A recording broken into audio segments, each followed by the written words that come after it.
بسم اللہ الرحمن الرحیم سبح للہ ما فی السماوات وما فی الارض وهو العزیز الحکیم یا ایہا الذین آمنوا لم تقولون ما لا تفعلون كبر مقتا عند الله أن تقولوا ما لا تفعلون إن الله يحب الذين يقاتلون في سبيله صفا كأنهم بنيان مرصوص وَإِذْ قَالَ مُوسَى لِقَوْمِهِ يَا قَوْمِ لِمَ تُؤْذُونَنِي وَقَدْ تَعْلَمُونَ أَنِّي رَسُولُ اللَّهِ إِلَيْكُمْ فَلَمَّا زَاغُوا أَزَاغَ اللَّهُ قُلُوبَهُمْ وَاللَّهُ لَا يَهْدِي الْقَوْمَ الْفَاسِقِينَ وَإِذْ قَالَ عِيسَى ابْنُ مَرْيَمَ يَا بَنِي إِسْرَائِيلَ إِنِّي رَسُولُ اللَّهِ إِلَيْكُمْ مُصَدِّقًا لِمَا بَيْنَ يَدَيَّ مِنَ التَّوْرَاةِ وَمُبَشِّرًا بِرَسُولٍ يَأْتِي مِن بَعْدِ اسْمُهُ أَحْمَدُ فَلَمَّا جَاءَهُم بِالْبَيِّنَاتِ قَالُوا هَذَا سِحْرٌ مُبِينٌ وَمَنْ أَظْلَمُ مِمَّنِ افْتَرَىٰ عَلَى اللَّهِ الْكَذِبَ وَهُوَ يُدْعَىٰ إِلَى الْإِسْلَامِ وَاللَّهُ لَا يَهْدِي الْقَوْمَ الظَّالِمِينَ يريدون ليطفئوا نور الله بأفواههم والله متم نوره ولو كره الكافرون هو الذي أرسل رسوله بالهدى ودين الحق ليظهره على الدين كله ولو كره المشركون يا أيها الذين آمنوا هل أدلكم على تجارة تنجيكم من عذاب أليم تؤمنون بالله ورسوله وتجاهدون في سبيل الله بأموالكم وأنفسكم ذلكم خير لكم إن كنتم تعلمون يغفر لكم ذنوبكم ويدخلكم جنات تجري من تحتها الأنهار ومساكن طيبة في جنات عدن ذلك الفوز العظيم وأخرى تحبونها نصر من الله وفتح قريب وبشر المؤمنين يا أيها الذين آمنوا كونوا أنصار الله كما قال عيسى ابن مريم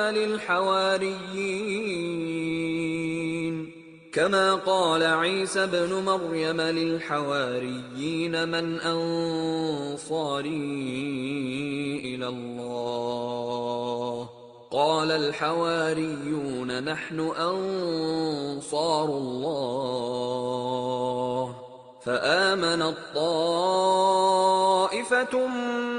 من بني إسرائيل وكفرت طائفة فأيدنا الذين آمنوا على عدوهم فأصبحوا ظاهرين.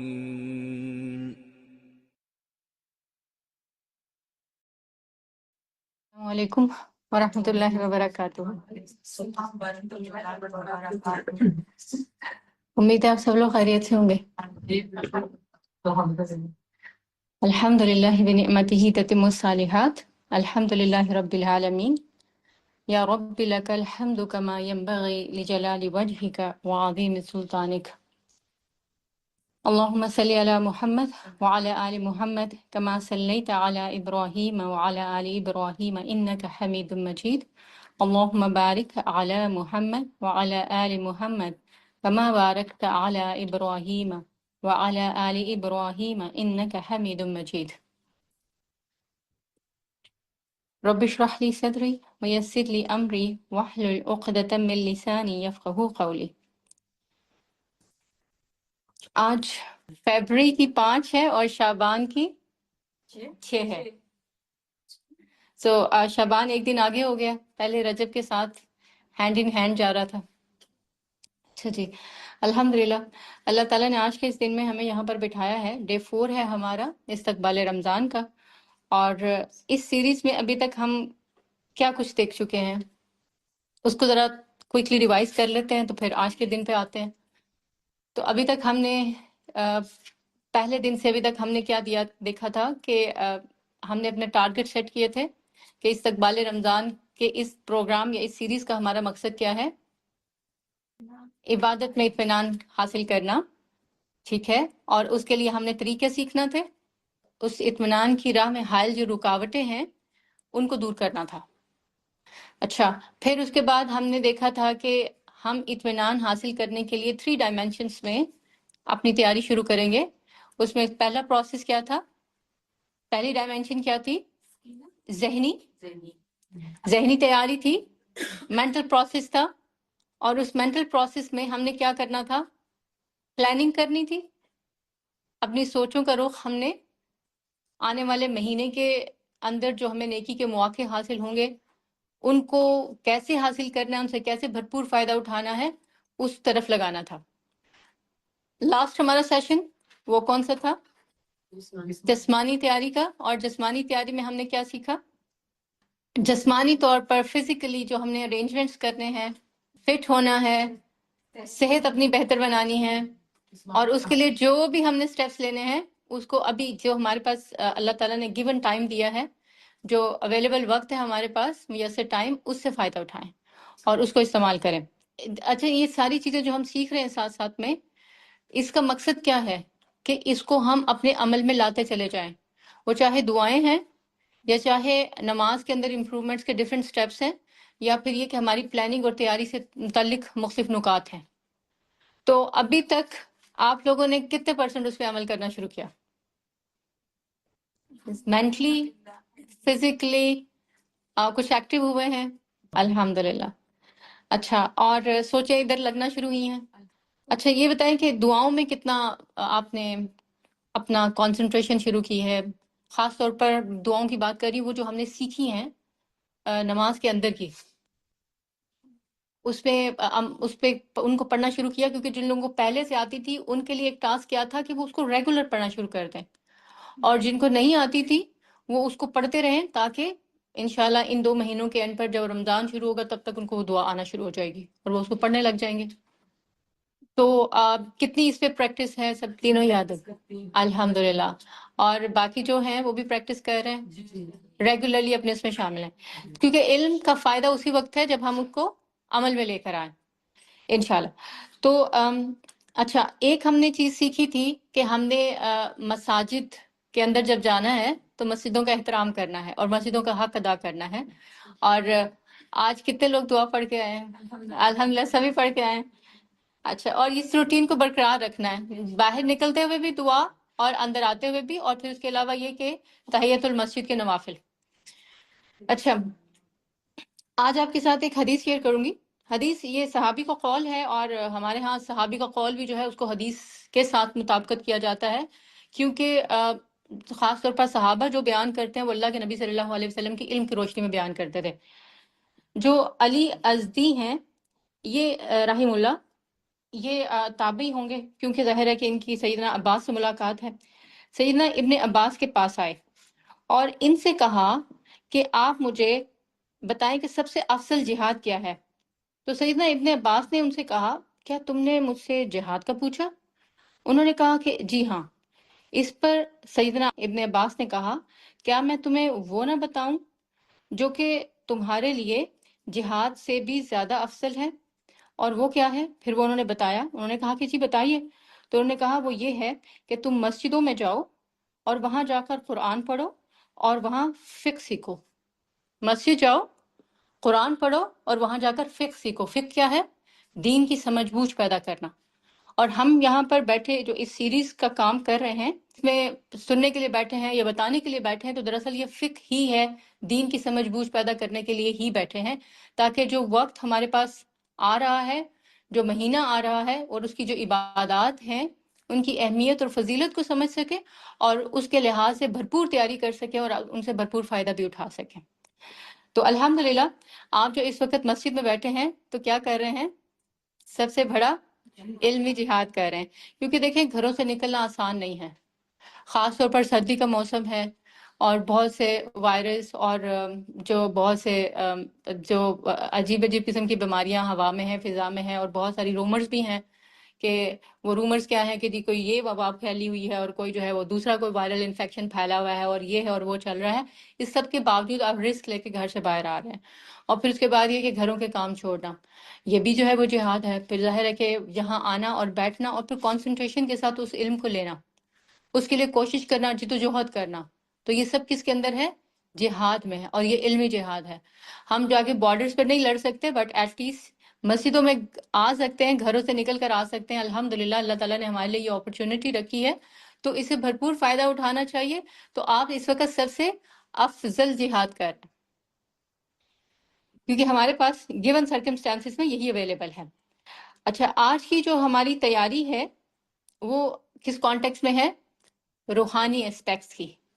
اچھا، روحانی اسپیکٹ کی تیاری میں ہم نے اب یہ دیکھنا ہے آج کہ ہمیں سب سے پہلے تو ہم نے یہ سمجھنا ہے کہ روحانی تیاری سے مراد کیا ہے، روحانیت کیا ہوتی ہے، اور اس کے علاوہ یہ کہ دوسرا جو ہمارے سمجھنے والی بات ہے اس میں وہ یہ کہ یہ روحانی تیاری ہم کیسے کریں، کون سے ایسے ٹارگٹس ہیں ہمارے سامنے جن کو ہم نے اپنے سامنے رکھنا ہے اور جن کے اوپر کام کرنا ہے، تاکہ جب رمضان آئے تو ہم اسپرچولی بھی، روحانی طور پر بھی پوری طرح تیار ہو سکیں.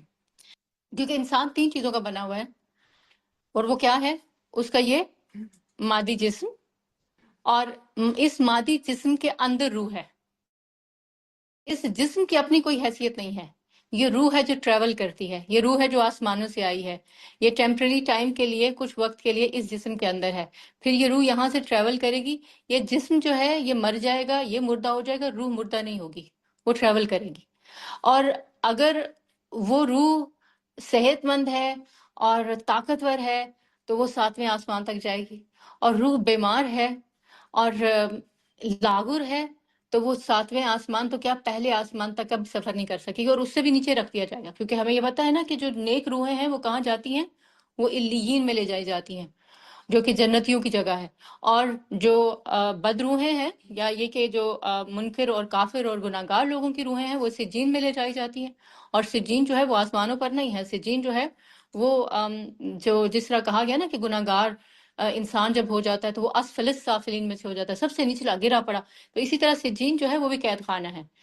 تو بتانے کے لیے بات جو ہے وہ کیا ہے کہ ہماری روح جو ہے وہ سفر میں ہے اور ٹریولنگ میں ہے. اور روح جو ہے، جو روحانیت ہے، یہ روح ہی سے ہے. اور جب انسان کی روح طاقتور ہو جاتی ہے اور اس کے اندر صحت پیدا ہو جاتی ہے اور طاقت اور انرجی آتی ہے، تو پھر وہ اللہ کا قرب جو ہے وہ تلاش کرنے کی طرف جاتی ہے. اللہ نے ہم میں سے ہر انسان کے جسم کے اندر ایک ہی دل پیدا کیا ہے. دل 2 نہیں ہے، دل ایک ہی ہے. اس دل کے اندر 2 قسم کی خواہشات پیدا ہوتی ہیں. ایک خواہش وہ پیدا ہوتی ہے جو نفس امارہ جسے کہتے ہیں، اور یہ شیطان کی طرف سے مسلسل پیدا ہوتی ہے. اور دوسری خواہشات جو پیدا ہوتی ہیں وہ نیکی کی خواہشات ہیں اور تقوی کی خواہشات ہیں، پاکیزگی کی خواہشات ہیں، اور دوسروں کے ساتھ ہمدردی، دوسروں کے ساتھ محبت، اس طرح علم حاصل کرنا. یہ ساری خواہشات یہ اس روح کی وجہ سے پیدا ہوتی ہیں جو کہ ہمارے اندر ہے. اور روح کا مسکن جو ہے وہ دل ہے. تو دلوں کی صفائی جو ہے وہ کرنا بہت ضروری ہے. تو دراصل روحانیت سے مراد پھر جو ہے وہ کیا ہے؟ دلوں کی صفائی. روحانیت سے مراد کیا ہے؟ تزکیہ نفس. کیونکہ روح کہاں رہتی ہے؟ روح کا مسکن کیا ہے؟ روح کا مسکن ہمارا دل ہے. ویسے تو پوری باڈی ہے، لیکن اس کا بھی سینٹرل پوائنٹ کیا ہے؟ ہمارا دل ہے. جس طرح گھر گندے ہوں تو کیا گھروں میں رہنے والے لوگ صحت مند ہوتے ہیں؟ نہیں ہوتے. تو جب روح کا مسکن گندا ہوگا دل گندا ہوگا، نفس کے اندر پاکیزگی نہیں ہوگی، روحانیت نہیں ہوگی، تو روح بھی کیا ہوگی؟ بیمار ہوگی، وہ بھی صحت مند نہیں ہو سکتی ہے۔ تو لہٰذا ہمارا روحانیت سے مراد جو ہے وہ کیا ہے کہ ہم نے اپنی روح کی صفائی کرنی ہے۔ اچھا، اب روح کی صفائی کے لیے ایک وقت جو ہمارے پاس میسر ہے رمضان سے پہلے، وہ کون سا ہے؟ شعبان کے مہینے کا۔ اور شعبان کا نام جو ہے، یہ شعبان ہے یا اور بھی کچھ ہے اس کے ساتھ لگتا؟ اس کو کیا کہتے ہیں؟ شعبان المعظم، عظمت والا مہینہ شعبان۔ اور اللہ کے نبی صلی اللہ علیہ وسلم سے ہمیں جو ان کی سنت سے پتہ چلتا ہے، دو روایات ہمیں اس سلسلے میں ملتی ہیں، ایک حضرت عائشہ سے ملتی ہے اور ایک اسامہ بن زید سے ملتی ہے، اور یہ دونوں آپ صلی اللہ علیہ وسلم کے گھر کے افراد ہیں۔ اسامہ بن زید بن حارثہ کے بیٹے ہیں، جو آپ کے منہ بلے بیٹے تھے، اور ان کے بیٹے اسامہ کو آپ اسی طرح پیار کرتے تھے جس طرح کہ حضرت حسن اور حسین کو کرتے تھے۔ ایک گھٹنے پہ آپ نے حضرت حسن کو بٹھایا ہوتا تھا اور دوسرے گھٹنے پہ حضرت اسامہ کو بٹھایا ہوتا تھا۔ یہ بات بتانے سے مراد میری یہ ہے کہ انہوں نے گھر کے یہ افراد ہیں جنہوں نے آپ صلی اللہ علیہ وسلم کی تنہائی کی عبادتیں ان کو ہمارے سامنے پیش کیا ہے، اور کہا ہے کہ حضرت عائشہ جیسے کہتی ہیں کہ میں نے رسول اللہ صلی اللہ علیہ وسلم کو اس مہینے میں سب سے زیادہ روزے رکھتے دیکھا، اور وہ یہ بات کہتی ہیں کہ چونکہ پورے سال میں اللہ کے نبی صلی اللہ علیہ وسلم کی مشغولیت کی وجہ سے وہ جو میرے چھٹے ہوئے روزے ہوتے تھے ان کو پورا نہیں کر سکتی تھی، یہاں تک کہ شعبان کا مہینہ آ جاتا تھا اور آپ صلی اللہ علیہ وسلم اس میں کثرت سے روزہ رکھتے تھے، تو مجھے اس مہینے میں اپنے جو چھٹے ہوئے روزے ہیں ان کو پورا کرنے کا موقع مل جاتا تھا۔ اور حضرت اسامہ بن زید کہتے ہیں کہ اس مہینے میں ہم نے آپ کو اتنا روزہ رکھتے ہوئے دیکھا ہے جتنا پہلے کبھی نہیں دیکھا، کیونکہ پچھلے مہینوں میں یا باقی مہینوں میں جیسے آپ صلی اللہ علیہ وسلم کیا کرتے تھے، یا تو منڈے کا روزہ رکھ لیا یا تھرسڈے کا رکھ لیا، اور یا پھر یہ کہ ایام بیس کے 3 روزے، وہ جو 13 14 15 کی ڈیٹس ہیں، ان کا روزہ جو ہے وہ رکھ لیا۔ اب جب شعبان کا مہینہ آتا تھا تو آپ منڈے، تھرسڈے، یہ تینوں ایام جو ہیں وہ ایام بیس، وہ اور پھر باقی دنوں کا بھی کثرت سے جو ہے وہ روزہ رکھتے تھے۔ تو حضرت اسامہ کہتے ہیں کہ ہم نے آپ صلی اللہ علیہ وسلم سے پوچھا کہ آپ اس مہینے میں اتنی کثرت سے روزے کیوں رکھتے ہیں؟ اور آپ نے جو وجوہات بیان کی وہ 2 ہیں اور بہت امپورٹنٹ ہیں۔ انہوں نے پہلی وجہ آپ نے کیا بیان کی کہ یہ وہ مہینہ ہے جس کے بارے میں لوگ عموماً غفلت میں مبتلا رہتے ہیں، کیونکہ اس کے ایک طرف کیا ہے؟ رجب ہے اور دوسری طرف رمضان ہے۔ تو رجب کے مہینے کی اپنی ایک عبادت ہے، اس کی سیکرڈنس ہے، اس کا ایک مقدس اور محترم مقام ہے، محرم مہینوں میں سے ہے چونکہ، اور دوسری طرف جو ہے وہ چونکہ رمضان ہے، تو رمضان کے لیے لوگوں کی جو ہے وہ زیادہ تیاری ہوتی ہے، اور اس مہینے کو وہ اگنور کر دیتے ہیں، اس کو اوور لک کرتے ہیں، نگلیکٹ کرتے ہیں۔ تو اس کا مطلب یہ ہے کہ یہ وہ نگلیکٹڈ مہینہ ہے جس کو عموماً مسلمان اگنور کر جاتے ہیں۔ زیادہ سے زیادہ بھی اگر اس میں کام کریں گے تو کیا کریں گے؟ روزہ رکھ لیتا ہے کوئی، یا پھر یہ کہ کوئی صدقہ دے دیتا ہے، لیکن اس مہینے میں آپ صلی اللہ علیہ وسلم رمضان کے لیے تیاری کیا کرتے تھے۔ لاسٹ ٹائم ہم نے کوٹ کیا تھا کہ جو ایک ہمارے سلف صالحین میں سے وہ یہ کہا کرتے تھے کہ شعبان جو ہے یہ پانی دینے کا مہینہ ہے، مینس ٹو سے کہ اس میں آپ کثرت سے جو ہے وہ نیکیاں کریں، تو اس کے بعد کیا ہوگا کہ رمضان میں آپ نیکیوں کی اس فصل کو کاٹنے کے قابل ہو جائیں گے۔ یعنی ابتدائی طور پر تیاری یہیں سے شروع ہوگی، کسی بھی چیز کی تیاری کام سے پہلے شروع جو کی جاتی ہے، تو ہم رمضان کی تیاری اب پہلے تو رجب سے تو ہم نے کہا تھا نا، ہم نے اپنا ذرا مائنڈ میک اپ کرنا ہے، ذرا موڈ میں آنا ہے، ہم ذرا اپنے ذہنی طور پر اپنے آپ کو تیار کرنا ہے، اور شعبان میں اب اس مینٹل پروسیس کے بعد، ذہنی تیاری کے بعد، اب پوری طرح فل فلیٹ جو ہے وہ نیکی کا کام جو ہے وہ شروع ہو جائے گا۔ اب وہ کیسے کریں گے انشاءاللہ اس کو تو جو ہے وہ آگے دیکھتے ہیں، لیکن ابھی ہم شعبان کے اوپر بات کر رہے تھے کہ شعبان کے مہینے کو پھر اللہ کے نبی صلی اللہ علیہ وسلم نے ایک اور بات اس کے بارے میں بتائی۔ جب آپ سے پوچھا گیا کہ آپ کیوں اس میں روزہ رکھتے ہیں کثرت سے، تو آپ نے کہا کہ شعبان کے مہینے میں اعمال اللہ کے حضور پیش ہوتے ہیں، اور میں یہ چاہتا ہوں کہ جب میرا عمل اللہ کے حضور پیش ہو تو میں روزے سے ہوں۔ مطلب یہ کہ اللہ تعالیٰ میرے اعمال کو میری اس حالت جو ہے روزے کی، اس سٹیٹ میں ہونے کی وجہ سے پسند کر لے۔ ایسا ہوتا ہے نا کہ انسان جب کسی کے لیے کوئی خاص طور پر کام کرتا ہے اور پھر اس کو بتاتا ہے کہ فور یو میں یہ تحفہ لے کر آئی ہوں، یا پھر یہ کہ آپ کے لیے میں نے یہ کام کیا ہے، آپ کی وجہ سے کیا ہے۔ ابھی ایسا ہوتا ہے نا کہ آپ نے کھانا نہیں بنانا ہوتا تو آپ ہسبینڈ کو کیا کہتے ہیں؟ موڈ نہیں تھا میرا لیکن میں نے صرف آپ کے لیے بنایا، کہ مجھے پتا تھا آپ نے باہر سے نہیں کھانا۔ کبھی بچوں کو بھی آپ کہتے ہیں میرا آج موڈ نہیں تھا لیکن تمہارے لیے بنایا، کیوں؟ احساس دلانے کے لیے، ریئلائز کرانے کے لیے کہ میرا یہ کام جو ہے وہ خاص طور پر آپ کے لیے ہے، اور اس سے محبت کا احساس بھی ہوتا ہے، دوسرے کو اس کی اہمیت کا احساس بھی دلانا ہوتا ہے۔ تو اللہ تعالیٰ کو سب سے زیادہ اعمال میں سے جو چیز پسند ہے وہ کیا ہے؟ فرض عبادتیں، اور ان فرض عبادتوں میں سے بھی روزے کا ایک خاص سٹیٹس ہے کہ آپ صلی اللہ علیہ وسلم نے ارشاد فرمایا کہ اللہ تعالیٰ کہتے ہیں روزہ میرے لیے ہے اور میں اس کی جزا ہوں. تو مطلب یہ کہ روزہ رمضان کے مہینے میں تو سب کو پتا ہوتا ہے نا، جس کا روزہ نہیں ہوتا اس کو لوگ بھورے ہوتے ہیں، اور باقی عام مہینوں میں کسی کو نہیں پتا ہوتا کہ ہمارا روزہ ہے. تو یہ روزے کا یہ جو سیکرٹ ایسا ایکشن ہے، یہ خاص طور پر جو ایسا راز ہے، یہ اللہ اور بندے کے درمیان ہوتا ہے. اور اسی لیے عبداللہ ابن مسعود سے اللہ کے نبی صلی اللہ علیہ وسلم نے کیا کہا تھا کہ دین سیکھو. تو انہوں نے دین کی تعلیم دیتے ہوئے کیا کہا کہ جب روزہ رکھو اس طرح سے نفلی، تو خوب جو ہے وہ بند صبر کرو، مطلب کپڑے پہن کر رہو.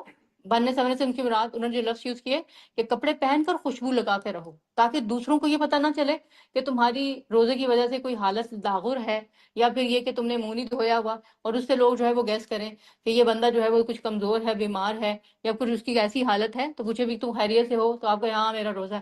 تو اس کوشچن سے تک پہنچنے سے پہلے ہی بچنے کے لیے کیا کہا کہ اپنی حالت ٹھیک ٹھاک جو ہے وہ سنوار کے رکھو، تاکہ لوگوں کو پتہ نہ چلے. تو یہ جو ہے یہ کیا ہے، شعبان کے مہینے میں تیاری کرنا، اور اس طریقے سے تیاری کرنا کہ وہ جو کام ہوں نیکی کے وہ آپ کے اور اللہ تعالیٰ کے درمیان ہوں. اچھا، اب یہ کہ ہمارے پاس شعبان کا مہینہ ہے، ہم اس مہینے میں کیسے تیاری کریں، یہ سوال ہمارے سامنے ہے. روحانی طور پر ہم کیسے جو ہے وہ تیار ہوں، آپ کا کیا خیال ہے؟ روزہ رکھیں، ٹھیک ہے، عبادت کریں، اور روزے کی روٹین لائف. اچھا، صدقہ دیں. یہ دیکھیں کہ آپ کے سامنے ایک سلائیڈ ہے جس میں کہ ایک انگلش کا کوٹ ہے. اس کوٹ میں آپ دیکھیں کیا لکھا ہوا ہے، کیا لکھا ہوا ہے، کیا سمجھ آئے؟ جی، spiritually can be defined. روحانیت کو آپ کیسے جو ہے وہ ڈیفائن کر سکتے ہیں؟ ہم نے کہا نا ہم نے روحانی تیاری کرنی ہے، کیسے ڈیفائن کر سکتے ہیں؟ کہ broadly as a sense of connection, کہ یہ کسی سے جا کر رابطہ قائم کرنا ہے، یہ سینس آف کنیکشن ہے. اور وہ کون ہے جسے سینس آف کنیکشن آپ کی یہ استوار ہونی چاہیے ود دا ہائیسٹ، جو کہ اونچا ہو اور بلند ہو آپ سے. اچھا، اور یہ کہ دین آور سیلف سے اوپر ہائر اللہ تعالیٰ سے ہمارا کنیکشن برقرار ہو. جب یہ کنیکشن برقرار ہوگا تو اس کے نتیجے میں کیا ہوگا؟ اگلا والا دیکھیں کہ میننگ فل کنیکشن ہوگا، بامانی رابطہ ہوگا. کچھ رابطے ایسے ہی ہوتے ہیں نا ہمارے، ان کا کوئی مقصد نہیں ہوتا، لیکن کچھ لوگوں سے ہم خاص طور پر رابطہ رکھتے ہیں، کسی مقصد سے رکھتے ہیں نا. کسی سے علم لینا ہوتا ہے، کسی سے محبت چاہیے ہوتی ہے، کسی سے کوئی کام ہوتا ہے، کوئی مقصد ہوتا ہے. اور کچھ لوگوں سے ہم ایسے ہی ملتے جلتے ہیں، بس راہ جاتے ہیں. تو یہاں پر کیا بات کی گئی ہے کہ یہ کون سا کنیکشن ہو؟ ہم نے بات کی ہے کہ connection with the higher other than our self. اور وہ کنیکشن کیسا ہو؟ با مقصد ہو، ہمارا اللہ تعالیٰ کے ساتھ کسی مقصد کے تحت رابطہ ہو. اور وہ مقصد کیا ہے؟ ہمارا اللہ سے رابطے کا کیا مقصد ہے؟ وہ ہمارا خالق ہے، وہ ہمارا مالک ہے، ہماری ساری زندگی اس پر بنیاد بیس ہے. اس سے رابطہ نہ کریں تو کہیں نہیں جا سکتے. وہ ہمیں کانٹوں پر بھی اگر لٹائے تو پھر بھی ہمارا اسی سے ہی رابطہ ہونا چاہیے، پھر بھی ہم اسی سے ہی تعلق رکھیں گے. کیونکہ اگر وہ ہم سے ناراض ہو جائے تب بھی ہم اسی کو منانے کی کوشش کریں گے، کیونکہ اسے بھاگ کر جہاں بھی جائیں گے ہمارے لیے کہیں جائے پناہ نہیں ہے. یہ مقصد ہے ہمارا اسے کنیکشن کا، کہ اس کے بغیر ہم کہیں بھی سروائیو نہیں کر سکتے ہیں، نہ اس دنیا میں نہ اس اخروی دنیا میں. اچھا، جب یہ ہائر پرپز ہوگا تو اس کے نتیجے میں کیا پیدا ہوگا؟ وہ کہتے ہیں جی اس کے نتیجے میں اس کا ریزلٹ جو ہے وہ یہ نکلے گا کہ انکریز پازیٹیو ایموشنز آئیں گے. یعنی کہ جو انسان کے مثبت جذبات ہیں، جس میں پیار ہوگا، امید ہوتی ہے، عاجزی ہوتی ہے، ذکر ہوتا ہے، شکر ہوتا ہے، یہ سب ڈیولپ ہوتے ہیں. یعنی کہ جب ہماری روح کا تعلق اللہ سے قائم ہو جاتا ہے تو پھر اس کے نتیجے میں ہمارے اندر منفی جذبات ختم ہونے لگتے ہیں اور مثبت جذبات پروان چڑھنے لگتے ہیں.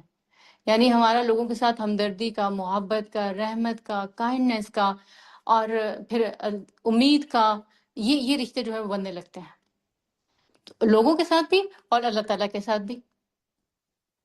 اور اچھا، ایک تو اس کا جو ہے وہ یہ ہو گیا. اب سیکنڈ دیکھیں، روحانیت کیا ہے؟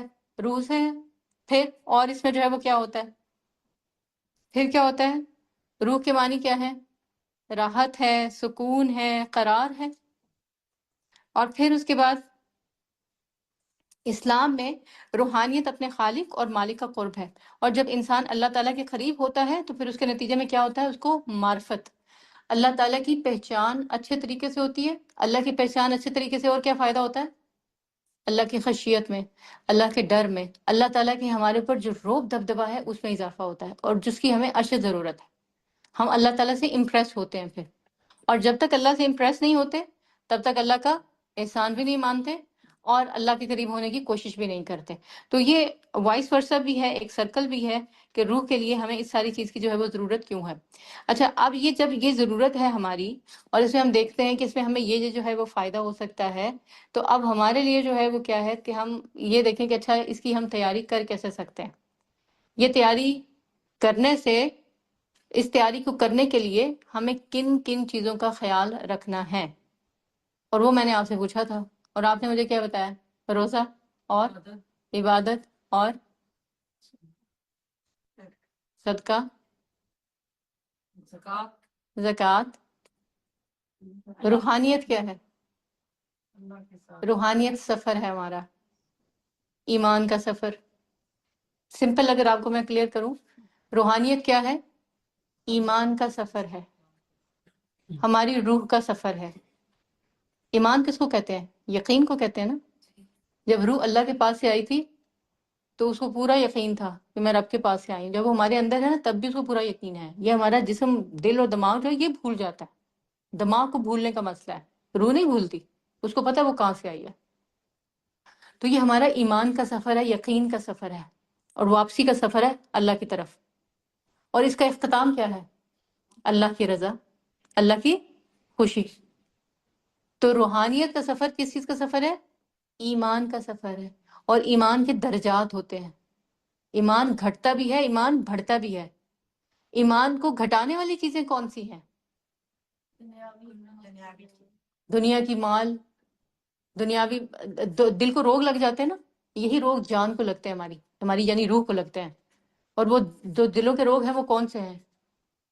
دنیا کی محبت، مال کی محبت، اولاد کی محبت، شہرت کی محبت۔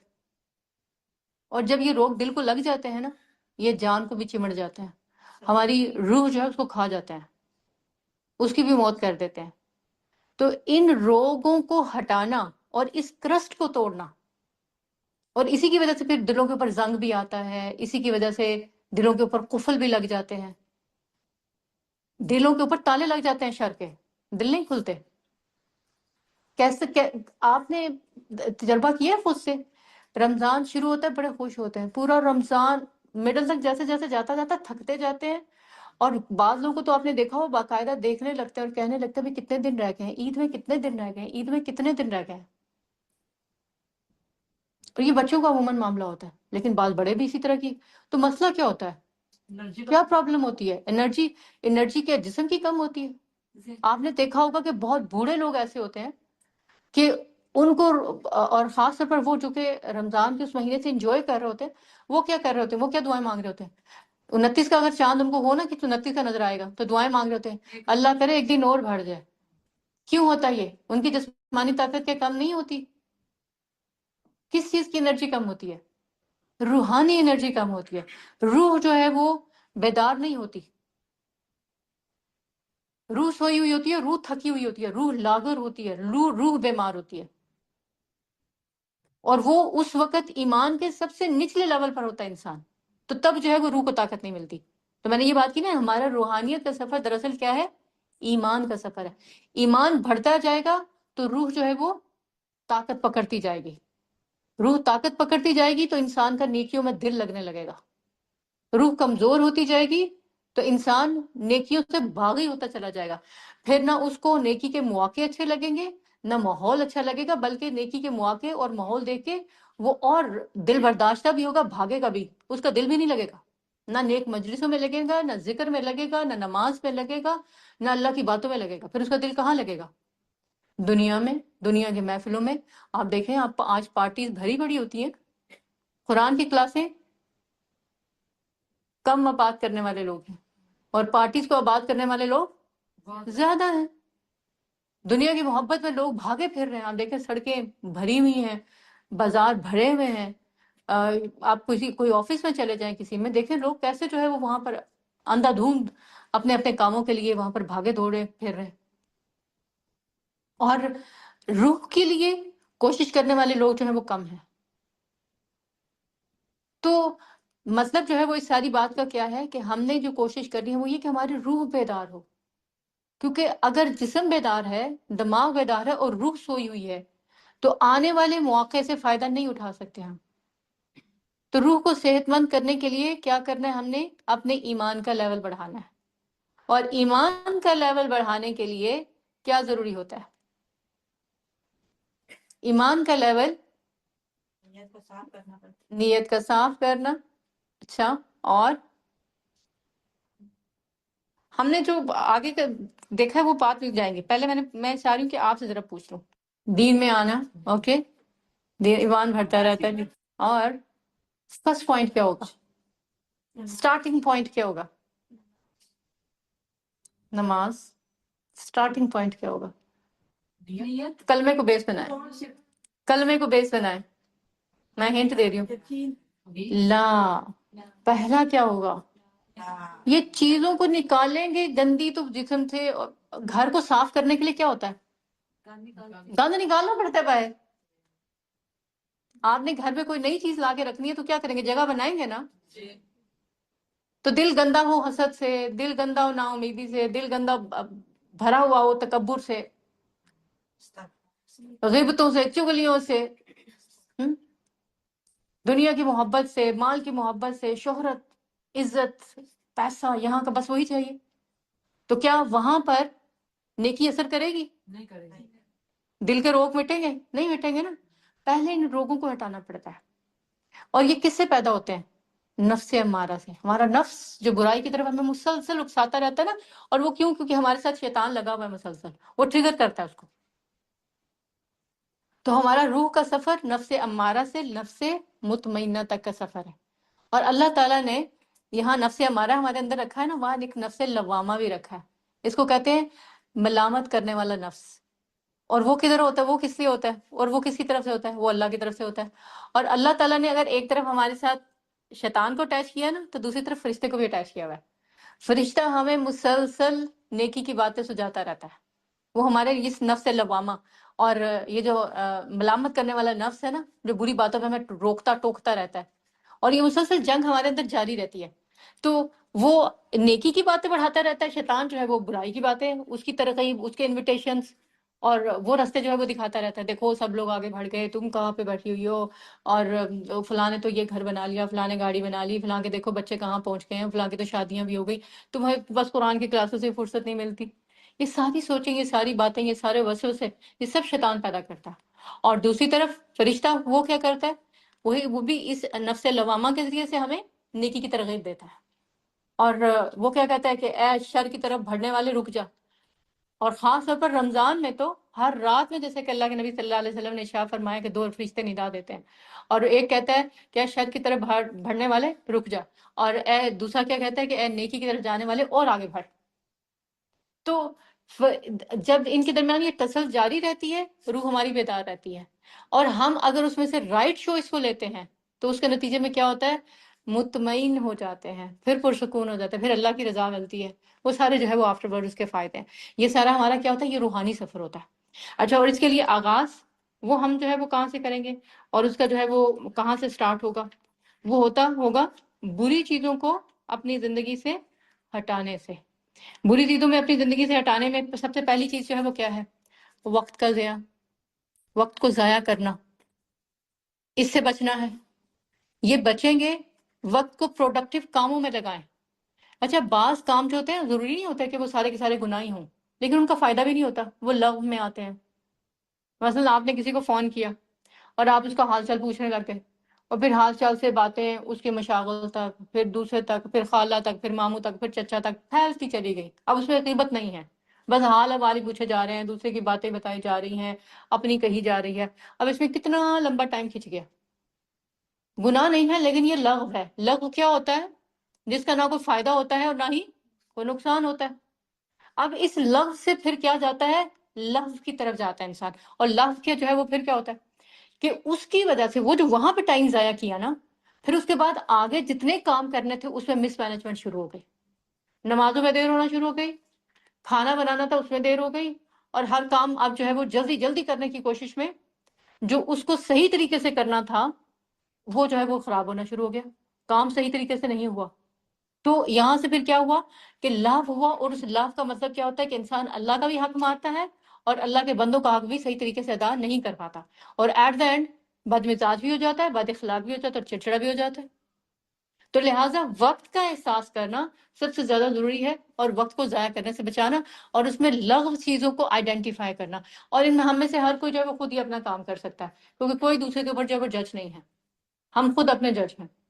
اور ہمیں یہ پتہ ہونا چاہیے کہ میں کون سا کام شروع کرتی ہوں تو پھر وہ لمبا ہی پھیل جاتا ہے۔ جیسے بعض لوگ ہوتے ہیں نا، میں نے کہا کہ آج میں ذرا اپنی کبڈ کی صفائی کر لوں، بس سارا دن ہی اس میں لگ گیا۔ تو ہمیں یہ پتہ ہونا چاہیے ہم نے کب یہ کام کرنا ہے اور کب یہ کام نہیں کرنا ہے، تاکہ اس کے نتیجے میں نہ نماز متاثر ہو، نہ ہی نیکی کے دوسرے کام، اور نہ ہی دوسری ذمہ داریاں جو کہ ہمارے ساتھ لگی ہوئی ہیں۔ اچھا، پھر اس کے بعد دوسرا جو ہے وہ کیا، بیکار کام، جن کا جو کہ وقت کو بھی کھا جاتے ہیں اور بعض اوقات جو ہے وہ انسان کی صلاحیتوں کو بھی کھا جاتے ہیں۔ اچھا، پھر اس کے بعد جو ہے وہ کیا، بدعت۔ شعبان کے مہینے میں بھی بدعت ہوتی ہے، بہت سے لوگ نیکی کے وہ کام کرنے کی کوشش کرتے ہیں جو کہ اس کا حصہ نہیں ہوتے، کوئی ایسی محفلیں سجا لینا، کچھ ایسے جو ہے وہ طریقے سے عبادات جو ہے وہ شروع کرنا، تو ان سے جو ہے وہ بچنا ہے۔ پھر اس کے بعد کنجوسی سے بچنا ہے، اور فحش کلامی سے بچنا ہے۔ فحش کلامی ہو، کنجوسی ہو، یہ سب جو ہے وہ کس کے اندر آتی ہیں، زبان کی حفاظت میں آتی ہیں، لغویات سے پرہیز میں آتی ہیں، لغو باتوں سے پرہیز کرنا ہے۔ اور لغو باتیں جو ہے وہ کیا ہوتی ہیں، جیسے میں نے کیا کہا، جس کا نہ کوئی فائدہ ہوتا ہے نہ کوئی نقصان ہوتا ہے، اور آپ نے جاتے جاتے کسی کو کہہ دیا تم کیا ہر وقت بیٹھے ہی رہتے ہو، یہ کیا ہے، اس کو کیا کہتے ہیں، یہ لغو بات ہے، جس کا نہ کوئی فائدہ ہے نہ کوئی نقصان ہے، یا ہو سکتا ہے نقصان زیادہ ہو جائے آگے چل کے۔ اچھا، اور پھر اس کے بعد کوئی کھا رہا ہے تو آپ اس کو جو ہے وہ جاتے جاتے کہہ دیں شعبان کا مہینہ روزہ رکھنے کے لیے، تم کیا ہر وقت کھاتے ہی رہتے ہو، بس کھانا ہی کام رہ گیا ایک زندگی کا، یہ بھی لغو بات ہے۔ وہ پتہ نہیں بیچارہ بھوکا کھا کے کھانے کو بیٹھا ہے، ہاں کھا لے، پھر آپ اس کو سمجھائے تو وہ الگ بات ہے۔ یہ سب کیا ہے، یہ لغو باتیں ہیں، ان کو آئیڈینٹیفائی کرنا بہت ضروری ہے۔ اچھا، اور پھر یہ کہ کسی کو اگر آرام کرتے ہوئے دیکھنا تو کہنا کہ تم کیا ہر وقت بس آرام ہی کرتے رہتے ہو۔ تو ایسی ساری باتیں، یہ سب جو بھی جملے ہمیں بغیر کسی مقصد کے ہم کہتے ہیں، دوسرے کے اوپر بعض اوقات ایسے غصہ اتارنا اپنا، ایسے ہی بعض اوقات جو ہے وہ کمنٹس پاس کر دینا، یہ سب لغویات ہیں۔ ان سے پرہیز کرنا بہت ضروری ہے، کیونکہ ان سے دلوں میں گندگی پیدا ہوتی ہے، اور جو نفس امارہ ہے اس کو جسے کہتے ہیں نا موٹیویشن ملتی ہے مزید آگے ایسے کام کرنے کی، وہ آگے بڑھتا ہے۔ اچھا، پھر اس کے علاوہ جو ہے وہ اس میں اور کیا مسئلہ ہے کہ انسان جس چیز سے ہمیں بچنا ہے وہ کیا ہے، غفلت سے بچنا ہے، ناشکری سے بچنا ہے۔ اچھا، اور دوسری چیز جو ہے وہ کیا ہے، بے صبری سے بچنا ہے۔ اور یہ غفلت جو ہے وہ ذکر کی بھی ہوتی ہے، ذمہ داریوں کی بھی ہوتی ہے، اور حقوق کی بھی ہوتی ہے۔ انسان اپنا حق خود ہی مارنا شروع کر دیتا ہے، جس وقت آرام کرنا ہے اس وقت اٹھ کے کام کرنا شروع ہو گئے، جس وقت جو ہے وہ عبادت کرنی تھی اس وقت جو ہے وہ لیٹ گئے۔ تو یہ غفلت ہے، کام سے بھی، ذمہ داریوں سے بھی، اور اپنے آپ سے بھی۔ وہ اقبال نے کہا تھا نا، سجدے میں گر گئے جب وقت قیام آیا، کھڑا ہونے کا وقت ہے تو بیٹھ گئے، بیٹھنے کا وقت ہے تو لیٹ گئے۔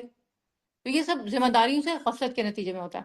اچھا، اور پھر اس کے بعد جو ہے وہ نا امیدی، مایوسی کی باتیں کرنا، خود بھی نا امید ہونا، دوسروں کو بھی نا امید کرنا، یہ سب بھی کیا ہے، یہ روح کو کمزور کرتی ہیں۔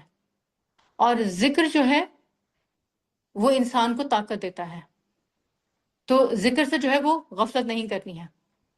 وہ کہا تھا نا یعقوب علیہ السلام نے، جب اپنے بیٹوں کو انہوں نے آ کے جب کہا ہے کہ آپ ہر کیا وقت، جب انہوں نے بنیامین کے گم جانے کی اطلاع دی اور پھر کہا کہ آپ کیا ہر وقت یوسف کو یاد کرتے رہتے ہیں، تو انہوں نے آگے سے جو ہے وہ کیا کہا تھا انہو لا تیأسوا من روح اللہ، میں اللہ کی رحمت سے مایوس نہیں ہوں۔ تو اس کا مطلب کیا ہے کہ مایوسی انسان کو اللہ کی رحمت سے دور کر دیتی ہے، اور جب انسان اللہ کی رحمت سے دور ہوتا ہے تو کیا اس کی روح کو چین آتا ہے، سکون آتا ہے؟ پھر بے قراری بڑھتی ہے۔ اس بے قراری کو دبانے کے لیے پھر کیا کرتے ہیں لوگ؟ کبھی فون اٹھا لیا، اور جس کا ہاتھ آئی فون پر پڑا تو اس نے واٹس ایپ اٹھا لیا، یا پھر یہ کہ سوشل میڈیا پہ کچھ اور دیکھنا شروع کر دیا، کسی نے یوٹیوب کھول لیا، کسی نے ٹی وی آن کر لیا، کسی نے میچز دیکھنے شروع کر دیے، اور سو آن سو فورتھ، کوئی جو ہے وہ جا کے ڈرنک کرنا شروع ہو جاتا ہے، الکوہولک ہو جاتا ہے۔ تو یہ طریقے کیا ہوتے ہیں روح کی بے قراری کو دبانے کے، جبکہ روح کو قرار کن چیزوں سے آتا ہے؟ وہ جو اللہ نے اس کے لیے حلال رزق کے طور پر پیدا کیے۔ یہ باقی سب چیزیں جو ہے یہ کیا ہیں یہ بھی روح کا رزق ہی، لیکن حلال نہیں ہے، کیا ہے؟ حرام۔ جس طرح ہم جس طرح ہم جسم کو حرام غذا دینے سے پرہیز کرتے ہیں، اسی طرح ہمیں کیا کوشش کرنی ہے کہ ہم نے اپنی روح کو بھی حرام غذا سے بچانا ہے، تاکہ وہ صحت مند رہے، لاغر نہ ہو، ترقی کرے۔ اور جب اس کو نیکی کے مواقع میسر آئیں، پھر اس کے اندر تحریک پیدا ہو، موٹیویشن پیدا ہو، وہ آگے بڑھے اس کام کو کرنے کے لیے۔ اور جب اس کو ماحول ملے نیکی کا تو وہ اس کو انجوائے کرے، اس سے بھاگے نہ کہ یہ کیا بوریت ہے، ہر وقت کیا ایسی باتیں ہوتی رہتی ہیں، اور زندگی میں اور بھی کام ہے۔ یہ سب باتیں کرنے والے وہی لوگ ہوتے ہیں جن کی روح اندر سے بیمار ہوتی ہے۔ تو ایسی کسی بھی شخص کی باتیں جب آپ سنیں تو اس کے بارے میں فوراً آپ کا ڈائگنوز کیا ہونا چاہیے؟ اس کی روح بیمار ہے۔ اور جب کسی کی روح بیمار ہوتی ہے تو جس طرح کسی کا جسم بیمار ہو تو اس کی دیکھ بھال کی جاتی ہے نا، اس کو اچھی غذا دینے کی کوشش کی جاتی ہے، وہ نخرے بھی کرے، وہ باتیں بھی کرے تو اس کو انسان سہ لیتا ہے۔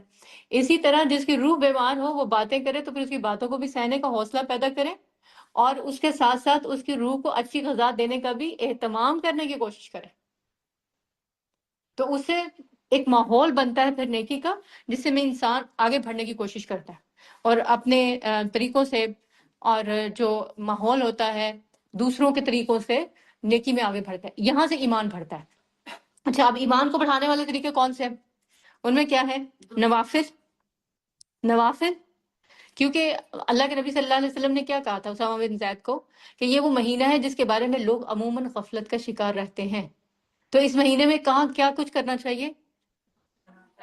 ایکسٹرا نیکی کے کام کرنے چاہیے نا۔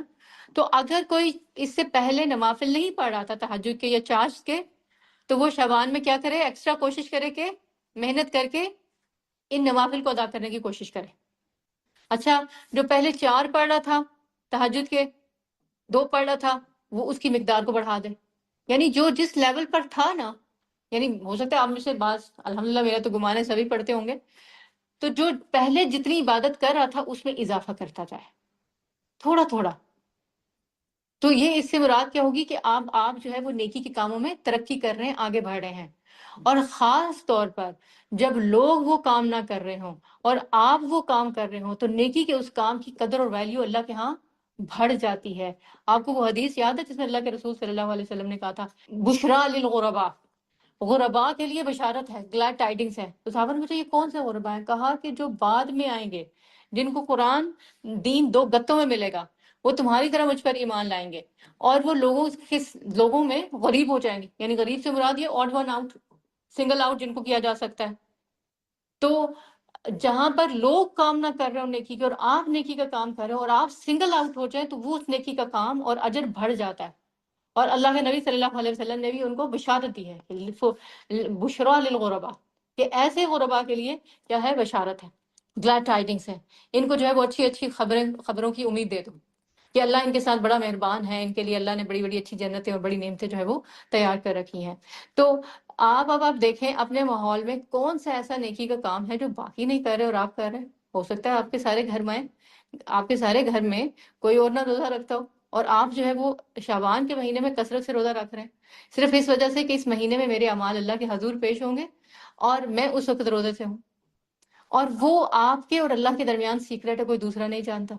یہ جو سیکریسی رکھنا ہے نا آپ نے اور اللہ کے درمیان، یہ بھی کام کی کوالٹی کو بھی بڑھا دیتا ہے اور اس نیکی کا رتبہ اور مرتبہ بھی بلند کر دیتا ہے۔ اللہ کے ہاں وہ نیکی زیادہ اچھے طریقے سے قبول کی جاتی ہے اور اس کا ریوارڈ اور اجر ملتا ہے۔ تو 2 کام ہو گئے، ایک وہ کام کرنا ہے جو کہ دوسرے نہیں کر رہے اور آپ کر رہے ہیں، اور جو پہلے کر رہے ہیں اس میں تھوڑا سا اضافہ کر دینا ہے، پھر جو اضافہ کر رہے ہیں اس کو سیکرٹ رکھنا ہے. تو اس کے نتیجے میں کیا ہوگا؟ آپ کی اسپرچویلٹی بڑھے گی، آپ کی روحانیت بڑھے گی، آپ کا ایمان مضبوط ہوگا، اللہ کے ساتھ قرب بڑھے گا، اللہ کی خشیت میں اضافہ ہوگا، اللہ کی معرفت بڑھے گی. اچھا، اور پھر اس کے بعد اگلا جو ہے وہ کام کیا ہے؟ ذکر میں اضافہ کر دیں. ذکر میں کیا چیز شامل ہے؟ افضل الذکر لا الہ الا اللہ. اوکے، اور پھر جو ہے وہ قرآن کو اللہ تعالیٰ نے کیا کہا ہے؟ سب سے بڑا ذکر جو ہے وہ کیا ہے؟ وہ قرآن ہے. قرآن کے اندر ہی لا الہ الا اللہ ہے، وہ کہیں باہر سے نہیں آیا ہے، قرآن کے اندر سے نکالا گیا ہے. تو یہ جو ذکر ہے قرآن کا، اس کو خاص طور پر اپنی زندگی میں جگہ دیں. ویسے آپ دن میں کس کس وقت میں قرآن پڑھتے ہیں؟ صبح شام. آپ فجر کی نماز، کیونکہ قرآن فجر مشہود ہوتا ہے. اور کیا، سوری کیا کہہ رہی ہیں؟ یہ بھی بڑے خوش قسمت لوگ ہیں جو صبح کے وقت پڑھتے ہیں. سب کو صبح کے وقت پڑھنے کی توفیق بھی نہیں ہوتی، الحمدللہ. اچھا جی، اور اس کے بعد اور کون، اور کس وقت پڑھتے ہیں؟ عشاء کے بعد بھی پڑھتے ہیں. سورہ ملک پڑھ کے سوتے ہیں. سب پڑھ کے سوتے ہیں. جو نہیں پڑھ کے سوتا وہ شروع کر دے. ابھی ہم نے کیا بات کی ہے؟ ان چیزوں کو شروع کرنا ہے ہم نے جو پہلے چھوڑی ہوئی تھی، اور خاص طور پر نیکی کے وہ مواقع تلاش کریں جو دوسرے نہیں کر رہے. اچھا، اور پھر اور اس کے علاوہ اور کیا کرنا ہے؟ تو قرآن کی بات ہم کر رہے تھے، قرآن ہی کی، کیونکہ قرآن ذکر اس کی طرف ہم چل رہے ہیں. قرآن پڑھنے کا وقت اور کون کون سا ہے؟ دوپہر کے وقت کتنا پڑھتے ہیں؟ دوپہر کے وقت پڑھتے ہیں. میں یہی بات کہہ رہی ہوں، جس وقت آپ نہیں پڑھ رہے نا، تھوڑا تھوڑا، جیسے ابھی 5 نمازیں نا آپ کی، ہر نماز کے ساتھ ضروری نہیں ہے کہ آپ نے پورا پورا قرآن ہی پڑھنا ہے. ایک ایک دو دو پیجز پڑھنا شروع کر دیں. ٹھیک ہے، تو ایک عمل جو ہے وہ شروع ہو جائے گا نیکی کا نیا کا. اچھا، پھر رات کو کون کون قرآن پڑھتا ہے؟ میں مغرب کے بعد پڑھتی ہوں تھوڑا سا. کس کے بعد؟ مغرب کے بعد. مغرب کے بعد. ٹھیک ہے، نماز کے بعد. مغرب کی نماز کے بعد فجر کے بعد. فجر. اچھا، رات کے وقت میں کون پڑھتا ہے؟ تہجد کے وقت میں. اچھا، اور تہجد سے پہلے؟ کبھی ایسے ہوتے ہیں نا کہ انسان کو نیند نہیں آ رہی ہوتی، آنکھ کھل جاتی ہے، پھر ہم کیا کرتے ہیں؟ کروٹیں بدلتے رہتے ہیں، ادھر اٹھتے ہیں ادھر بیٹھتے ہیں، کوئی پانی پی لیتا ہے، پھر آتے ہیں، پھر باتھ روم میں جاتے ہیں، پھر آ کے فون اٹھا لیتے ہیں. تو ان سب کو کرنے کی بجائے پھر کیا کریں؟ اٹھ کے وضو کریں اور بیٹھ جائیں پڑھنے. ایسی میٹھی نیند سلائے گا نا شیطان آپ کو کہ پہلے نہیں آئی ہوتی. ٹھیک ہے، یہ ذکر کرنا شروع کرتے ہیں. تو رات کے وقت میں قرآن پڑھنا، اس کی اپنی تاثیر ہے. اچھا، اور پھر خاص طور پر اس حدیث کو یاد رکھیں، آپ کو قرآن پڑھنے کا مزہ ہی اور آئے گا.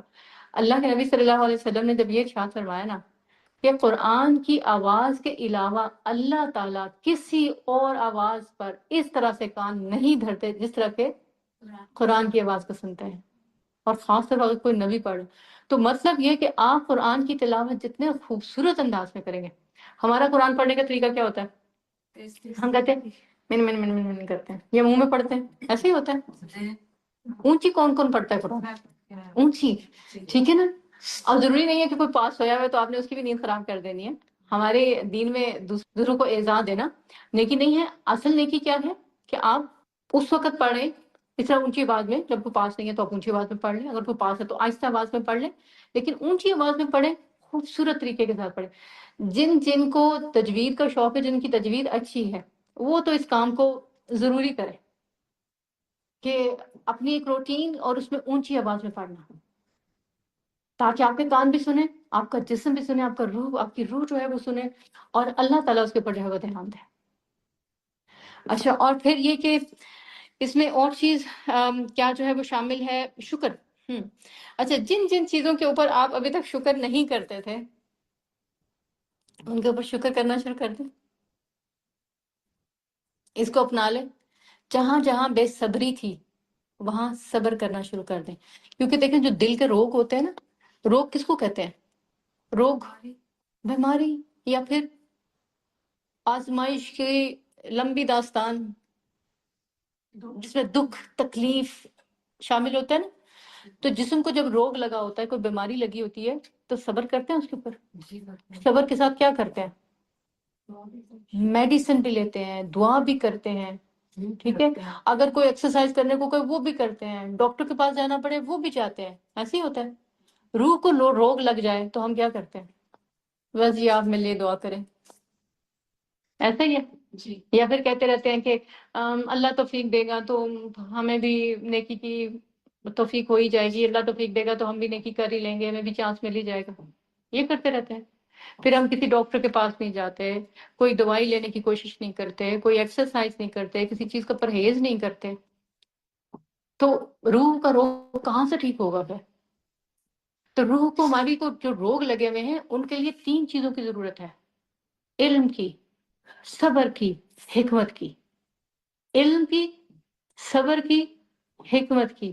اور صبر جو ہے وہ ان دونوں میں کام آتا ہے. علم لینے کے لیے بھی صبر چاہیے، اور جب علم آ جاتا ہے نا تو پھر انسان ذرا جوش میں آ کے اچھلتا ہے، کھڑا ہوتا ہے، میں کام کرنے لگا ہوں. پھر دوسرے اس کو گھورتے ہیں، 4 باتیں سناتے ہیں، وہیں گر جاتا ہے. تو صبر اس وقت پھر کیا کرتا ہے؟ اس کو پھر اس کی مدد کرتا ہے، دوبارہ اس کو اٹھا کھڑا کرتا ہے. اور اگر صبر نہیں ہے تو وہ علم بھی بیکار ہو جاتا ہے، ہدایت کے راستے پر بھی نہیں چل سکتا پھر انسان. اور پھر اس کو حکمت سے کام لینا بھی نہیں آتا. اس کو یہ نہیں پتا چلتا کہ میں نے اس وقت کیا اسٹریٹجی اپنانی ہے، ان کے سامنے بات کرنی ہے، نہیں کرنی، چپ رہنا ہے، بولنا ہے، کیا کرنا ہے میں نے. یہ صبر سے سمجھ آتا ہے. اور یہ حکمت عملیاں اپنانی ہم نے صبر کے ساتھ. رات کو اٹھ کے جو قرآن پڑھنا ہے، اس میں کیا صبر کی ضرورت نہیں ہے نا؟ صبر کی ضرورت ہے. جو دن میں آپ وقت نکالیں گے، کیا اس کی صبر کی ضرورت نہیں پڑے گی؟ کیا جو دوسرے کی بات سن کر برداشت کریں گے، اپنی زبان کی حفاظت کریں گے، کیا اس میں صبر کی ضرورت نہیں پڑے گی؟ پڑے گی نا. نیکی کے ہر کام میں صبر کی ضرورت ہے. اور نیکی کے صرف کام میں نہیں، بلکہ برائی سے رکنے کے لیے بھی صبر کی ضرورت ہے. صبر یہ ہے، جسمانی تکلیف کے اوپر صبر ہے. تو روح کو دھونے کے لیے، صاف کرنے کے لیے، اس کو غسل دینے کے لیے پھر اب آپ جو بھی طریقہ اپنائیں گے اس میں وہ صبر اور وہ برداشت آپ کی مدد بھی کرے گا، اور آپ کو جو ہے وہ اسٹریٹجی، حکمت عملی، رائٹ موقع پہ رائٹ سٹیپ لینا وہ بھی سجائے گا. تو صبر کا دامن کیا کرنا ہے؟ اس کو پکڑ لینا ہے، نیکی کے ہر کام کو کرنے کے لیے اور برائی سے رکنے کے لیے. اچھا، پھر اس کے بعد ایک اور چیز جو ہے وہ کیا ہے جو بڑی امپورٹنٹ ہے، وہ ہے صلہ رحمی. صلہ رحمی، ہم نے کیا بات کی ہے کہ اس مہینے میں وہ نیکی کرنے کی کوشش کریں جو چھٹی ہوئی ہیں، وہ کرنے کی کوشش کریں جو کہ مشکل ہے، وہ کرنے کی کوشش کریں جس کو دوسرے نہیں کر رہے ہیں. ایسے کریں کہ اس کو چھپا کے کرنا ہے کہ وہ آپ کے اور اللہ کے درمیان راز ہو. بعض اوقات رشتہ داروں میں کچھ رشتہ دار ایسے ہوتے ہیں جن سے سب منع کر رہے ہوتے ہیں، ان سے نہیں ملنا، ان سے نہیں بات کرنی، اگر کی تو دیکھنا، پھر ہم سے نہ ملنا، پھر انہی سے بات کرو. پھر وہ جب کچھ کہتے ہیں تو پھر آپ روتے ہوئے ہمارے پاس آ جاتے ہیں. اب آپ کا کام کیا ہے؟ اللہ تعالیٰ کہتے ہیں رحم کے رشتوں کو جوڑو. تو آپ نے کیا کرنا ہے؟ جوڑنا ہے. جوڑنا ہے، اور اس کو چھپا کے جوڑنا ہے، اور اس وقت جوڑنا ہے جب باقی سب توڑنے پہ آمادہ ہیں. تو آپ کی نیکی کی کوالٹی، کام، اجر، اثر سب بڑھ جائے گا. اور یہ روح کو بڑی طاقت دینے والی چیز ہے. باقی سالوں میں اگر آپ بھولے ہوئے نا، باقی مہینوں میں، سال کے اتنے وقت میں کسی سے رابطہ نہیں ہوا، خاص طور پر اس رشتہ دار کو، اس کو تلاش کریں، اس کو فون کریں، کانٹیکٹ کریں، کوئی تحفہ بھجوا سکتے تو بھجوائیں. یہ کیا ہوگا؟ یہ صلہ رحمی، رحم کے رشتوں کو جوڑنا، رشتہ داری کو جوڑنا. کچھ رشتے ایسے ہیں جو کہ رحم کی طرف سے ہماری طرف، ہمارے اوپر ان کے فرض عائد ہیں، اور کچھ رشتے ایسے ہیں جو کہ جو سسرال ہے اس کی طرف سے ہمارے اوپر عائد ہے. اور ان دونوں کو جوڑنے کے لیے ہمیں صبر کی اشد ضرورت ہے. تو صبر کے ساتھ ان رشتوں کو جوڑنے کی کوشش کریں. اس سے کیا ہوگا؟ ہمارے دل کے گند صاف ہوں گے. دل کے گند میں کیا کون سی چیزیں شامل ہیں؟ حسد، کینہ، بغض، عداوت، دشمنی، دوسروں کے بارے میں بری سوچیں، خیالات. اور وہ کب آتے ہیں؟ جب لوگ ہمارے ساتھ برا کرتے ہیں، اسی وجہ سے آتے ہیں نا. ٹھیک ہے؟ تو پھر جب آپ ان سے اچھا سلوک کریں گے اور اس احساس کے ساتھ میں وہ نیکی کر رہی ہوں جو میرے رب کو اس وقت پسند آئے گی، جو دوسرے نہیں کر رہے یا باقی لوگوں نے چھوڑی ہوئی ہے، تو اور میں اس وقت یہ نیکی کروں، یہ میرے اور میرے رب کے درمیان سیکرٹ ہے، تو اس سے آپ کا ان لوگوں کے بارے میں جو خیالات ہیں نا، جو دل کی سوچیں ہیں، جو جذبات ہیں، ان میں بڑا فرق آنے لگے گا، اور آپ پازیٹیو سائڈ پہ جانا شروع ہو جائیں گے. یہ ہے روحانیت. ہم نے جو بات کی تھی نا کہ منفی جذبات ختم ہو جاتے ہیں اور جو پازیٹیو ایموشنس ہیں انسان کے ان کو ترقی ملتی ہے. روحانیت سے یہ ہوتا ہے. اور ہم نے کیا بنا لیا اس کو؟ ہم کیا سمجھتے ہیں روحانیت تصوف سے ہے. صوفی کون ہوتے ہیں؟ جو بس جی چٹی داڑھی، چٹے کپڑے، چٹی تسبیح اور رنگ اور ان کا ایسا اڑا ہوا، اور جنگلوں میں جا کے بیٹھ جاتے ہیں، گھروں سے باہر نکل جاتے ہیں، نہ رشتہ داری کا لحاظ، نہ دنیاوی ذمہ داریوں کا، نہ کسی کے حقوق و فرائض کا. اس طریقے سے اللہ حاصل نہیں ہوتا، اس طریقے سے روحانیت حاصل نہیں ہوتی. ہماری روحانیت انہی جگہوں پر جہاں ہم ہیں، جن گھروں میں اللہ نے ہمیں پیدا کیا ہے، جن رشتوں میں ہمیں رکھا ہے، وہیں پر رہ کر ہی ڈیولپ کرنا پڑے گی ہمیں، اور وہیں پر رہ کر ہی ہمیں ڈیولپ کرنی ہے. ہم وہاں سے نکل کر کہیں اور نہیں جانا ہے. نارمل رہنا ہے. نارمل انسان کون ہوتا ہے؟ نارمل کون ہوتا ہے؟ جو کمیونٹی میں رہ کر ایک ڈیفینیشن اس کی یہ کی جا سکتی ہے. نارمل کون ہوتا ہے؟ جو ہر طرح کے حالات میں قابو پا سکے. ٹھیک ہے. اور نارمل کون ہوتا ہے؟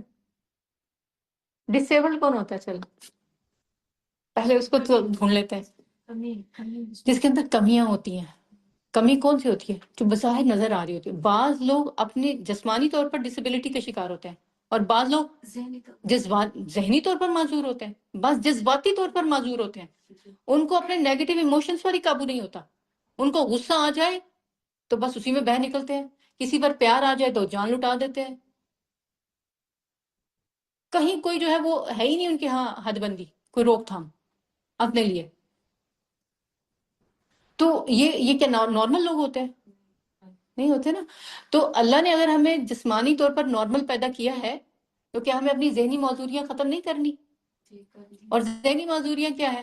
اچھے خیالات ہی نہ آئے ہمیں، ہم پلاننگ ہی نہ کریں، آئندہ کی سوچ ہی نہ ہو ہمیں، اور بس جہاں ہیں جو ہیں بس اسی میں مگن رہیں، اور برے برے خیالات ہمیں آتے رہیں، وسوسے آتے رہیں، بس اسی میں ہم ڈوبے رہیں. یہ ہماری ذہنی معذوری ہے. اور جذباتی معذوری ہماری کیا ہے؟ کہ ہم ہر وقت نیگیٹو جذباتی کی اس میں لپیٹ میں رہیں، اور جو لوگ کر رہے ہیں بس وہی ہم آگے سے ریاکٹ کر رہے ہیں. یہ جو ریاکشن ہے نا، اور پھر یہ کہنا کہ اس نے ایسے کیا تو اس کی وجہ سے میں نے یہ کیا، یہ بھی ذہنی معذوری ہے، یہ بھی جذباتی معذوری ہے. کہ آپ کو اپنے دماغ پر کنٹرول ہی نہیں، آپ کو اپنے جذبات پر کوئی حد بندی نہیں، کوئی آپ اس کو اپنے ایموشنز کو کنٹرول ہی نہیں کر سکتے. آپ ان کا نیویگیشن سسٹم کسی اور سائڈ پہ لگا ہی نہیں سکتے. لوگوں کے ہاتھ میں ہے آپ کی ڈرائیونگ سیٹ، وہ جدھر آپ کو چلائیں گے آپ چلیں گے، جدھر آپ کا رخ موڑیں گے وہ مڑ جائیں گے آپ. اس کا مطلب یہ شخص معذور ہے. معذور وہی ہوتا ہے نا جو دوسروں کے سہارے پہ چل رہا ہوتا ہے. تو یہ نارمل تو نہیں ہوتا. تو ہم نے کیا کرنا ہے؟ نارمل ہونا ہے. اور نارمل وہ ہوتا ہے جس کو اللہ نے جسم جو دیا اس کا بھی کنٹرول اس کے ہاتھ میں ہو، جو ذہن اس کو دیا اس کا کنٹرول بھی اس کے ہاتھ میں ہو، جو جذبات ہیں وہ بھی اپنے ہاتھ میں رکھے ان کا کنٹرول. اسی لیے دیکھو انہی چیزوں کے بارے میں ہم سے سوال ہوگا کہ اس جسم کو کہاں لگایا، کیسے پالا پوسا اس کو، کیسے بڑا کیا اس کو. دماغ کی سوچیں. صرف ان کے اوپر حساب کتاب نہیں ہوگا جو وسوسوں کی شکل میں آ جاتی ہیں اور گزر جاتی ہیں. جن وسوسوں کو ہم پکڑ لیتے ہیں اور بیٹھ کے پھر ان کو پلاننگ شروع کر دیتے ہیں، پھر ان کو سوچنا شروع کر دیتے ہیں، ان کا تو حساب کتاب ہوگا. اور پھر جو جذبات ہیں ان کا بھی حساب کتاب ہوگا. کیا غصے کا حساب کتاب نہیں ہوگا؟ اگر اس کو کنٹرول نہیں کیا اور وہ بہہ نکلا اور اس آتش فشاں میں سب بھسم ہو گئے، گھر بھی جل گئے، طلاقیں ہو گئیں، بچے گھروں سے نکل گئے، عورتیں ان کا جو ہے وہ مسائل پیدا ہو گئے، تو یہ کیا یہ غصہ نہیں تھا؟ اس کا حساب کتاب نہیں ہوگا کیا؟ یا پھر یہ کہ ہم نے حسد میں آ کے دوسرے کی اس کے بارے میں ایسی ایسی باتیں شروع کر دی، ایسی ایسی غیبتیں شروع کر دی کہ اس کی دنیا بھی گئی اور ہماری آخرت گئی.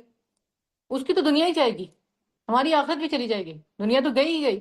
حسد کی آگ میں جو جلتا ہے کیا اس کی دنیا باقی رہ جاتی ہے؟ کیا آپ نے ایسے لوگوں کو کچھ دیکھا ہے؟ حاسد کو آپ سب سے بڑھ کر نا سڑیل مزاج پائیں گے. ایسے ہی نا اس کا مزاج ہی ہر وقت بگڑا رہتا ہے. تو ذہنی طور پر معذور ہوتے ہیں یہ لوگ. تو ہم نے ایب نارمل نہیں ہونا، ہم نے نارمل ہونا ہے. اور ہماری یہ جو روحانیت کا سفر ہے یہ نارمل ہونے کا سفر ہے. اور اس کے لیے کیا کریں؟ اپنی کوئی ایک عادت پکڑ لیں جس سے آپ بڑی تنگ ہیں. آپ تنگ ہیں یا آپ سے دوسرے جو ارد گرد لوگ رہتے ہیں وہ تنگ ہیں. کبھی لوگوں سے پوچھ کے دیکھیں، آپ زندہ نہیں رہ پائیں گے جو جو وہ آپ کے بارے میں لکھیں گے. آپ سوچیں میں تو شرم سے کیا کروں، ڈوبی مروں، کہاں جاؤں، کیا ہے میرے بارے میں، یہ ان کے خیالات ہیں. لیکن انسانوں کو تو ہم خوش نہیں کر سکتے. انسان اپنی بساط بھر کوشش کر سکتا ہے جو ہمارے ہاتھوں میں یا ہمارے کنٹرول میں ہے، جو ہمارے بس میں ہے، جو ہم کر سکتے ہیں. اپنی کوئی ایک عادت جس کے بارے میں خود آپ کو پتا ہے اس سے میں خود بڑی تنگ ہوں اور دوسرے بھی اس سے تنگ ہوتے ہیں، اس کو پکڑ لیں، اس کو سمجھے یہ ہے وہ ولف، یہ ہے میرے نفس کا وہ بھیڑیا جو میری ساری نیکیوں کو کھا جائے گا. مجھے اس سے بچنا ہے، اس کو کنٹرول کرنا ہے.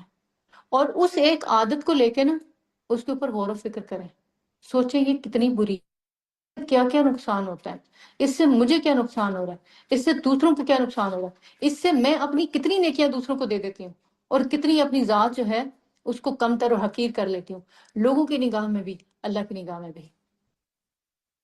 ہم دوسروں کے بارے میں بہت غور کرتے ہیں، دوسروں کی کوئی ایک عادت جو ہمیں کسی اس میں نظر آ جاتی ہے یا کسی کے ساتھ کیا ہوا کوئی رویہ ہمیں نظر آ جاتا ہے نا، ہمیں بہت برا لگتا ہے اس نے یہ کیا، اور پھر وہ ہمیں یاد بھی رہ جاتا ہے، پھر ہم ڈسکس بھی کرتے ہیں دوسروں سے، اور پھر وہ برائیاں ہمارے کھاتے میں جمع ہوتی رہتی ہیں. ٹھیک ہے، لیکن اپنی کوئی ایک برائی سوچیں اور بیٹھ کے سوچیں، غور و فکر کے بارے میں ہم بات کر رہے ہیں نا آج کل سمینا واتانہ کی کلاس میں بھی. یہ عبادت ہے. اللہ کے بارے میں نہیں سوچیں، اپنے بارے میں سوچیں، اور اپنی کسی ایک عادت کے بارے میں جس کی وجہ سے آپ نقصان اٹھا رہے ہیں، جس کی وجہ سے آپ کو نقصان ہوتا ہے. وہ آپ کی جذباتیت ہو سکتی ہے، ہر وقت ایموشنلی ہو جانا، آپ کی حساسیت ہو جاتی ہے، سینسٹیو ہی ہو رہنا ہر وقت، اور آپ کا جو ہے وہ ذہنی طور پر بھی کوئی ایسے خیال سوچیں ایسی ہو سکتی ہیں، کوئی آپ کی حرکات ایسی ہو سکتی ہیں، ایسی عادات ایسی ہو سکتی ہیں جو کہ نقصان دینے والی ہیں. ان میں کسی ایک کو لے کے سوچیں، بیٹھے غور کریں، اور خاص طور پر تہجد کا وہ جو وقت ہوتا ہے نا جس میں ہم نوافل پڑھتے ہیں، ذکر کریں، دعائیں کریں، اس میں کوئی 5 منٹ کوئی ایسے نکالیں جس میں کہ اپنی ذات کی کسی ایک سائڈ کو غور لے کے اس کے بارے میں غور کریں. کیا ہے میرا وقت ہے جس کو میں ضائع کرتی ہوں، میری زبان ہے جس کو میں بے محابہ یوز کرتی ہوں بغیر کیئر کیے ہوئے، میرے جذبات ہیں جن کے اوپر مجھے کوئی کنٹرول نہیں ہے، میرا دل ہے جو مانتا ہی نہیں کسی اچھے کام کو کرنے کے لیے. کیا ہے؟ تو جب آئیڈینٹیفائی کر لیں گے اس پرابلم کو، کوئی ایک عادت پکڑ لیں گے، پھر اس کے اوپر کام شروع کریں. اور یہ اس کے اوپر جب آپ کام شروع کریں گے نا، پھر آپ کو پڑے گی ضرورت علم کی، پھر ضرورت پڑے گی صبر کی، پھر ضرورت پڑے گی آپ کو حکمت کی. اور اس کے لیے اس عادت کے ساتھ ساری زندگی سٹرگل کرتے رہنا کہ میں نے اس کو ختم کرنا ہے، یہ آپ کا جہاد ہوگا. اس میں اللہ تعالیٰ یہ نہیں دیکھیں گے کہ تم واقعی ختم کر کے آئے ہو اس عادت کو یا نہیں. اللہ تعالیٰ یہ دیکھیں گے اس بندے نے کتنی ایفرٹ پٹ کی.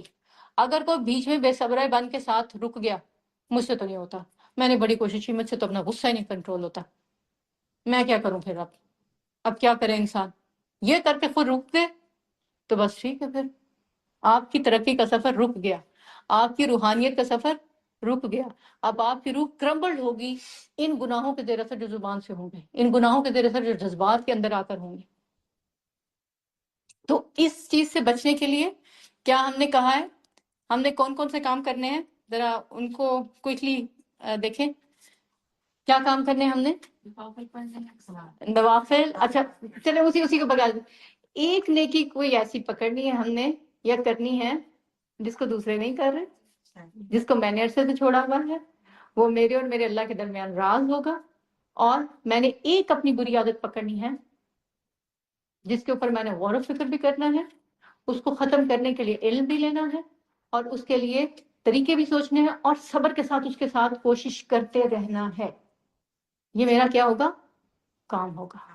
اور یہ میری روح کی تیاری ہوگی رمضان میں آنے والے جو نیکیوں کے مواقع ہیں ان سے فائدہ اٹھانے کے لیے، اور اس کے ساتھ ساتھ نیکی کا جو ماحول مجھے میسر آئے گا اس میں اپنی کیریکٹر بلڈنگ کے لیے، اپنی عادات کو سنوارنے کے لیے. پھر میرا دل نہیں ابے گا، نہ قرآن سنتے ہوئے، نہ قرآن کو پڑھتے ہوئے، نہ قرآن کے اوپر غور و فکر کرتے ہوئے.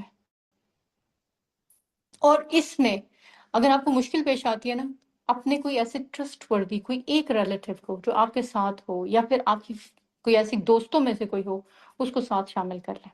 اس سے پوچھیں جو آپ کو کوئی خیر خواہ ہونا، مجھے بتاؤ کوئی ایک ایسی بات جو میرے اندر بری ہے اور اس سے مجھے نقصان پہنچتا ہے وہ مجھے بتاؤ.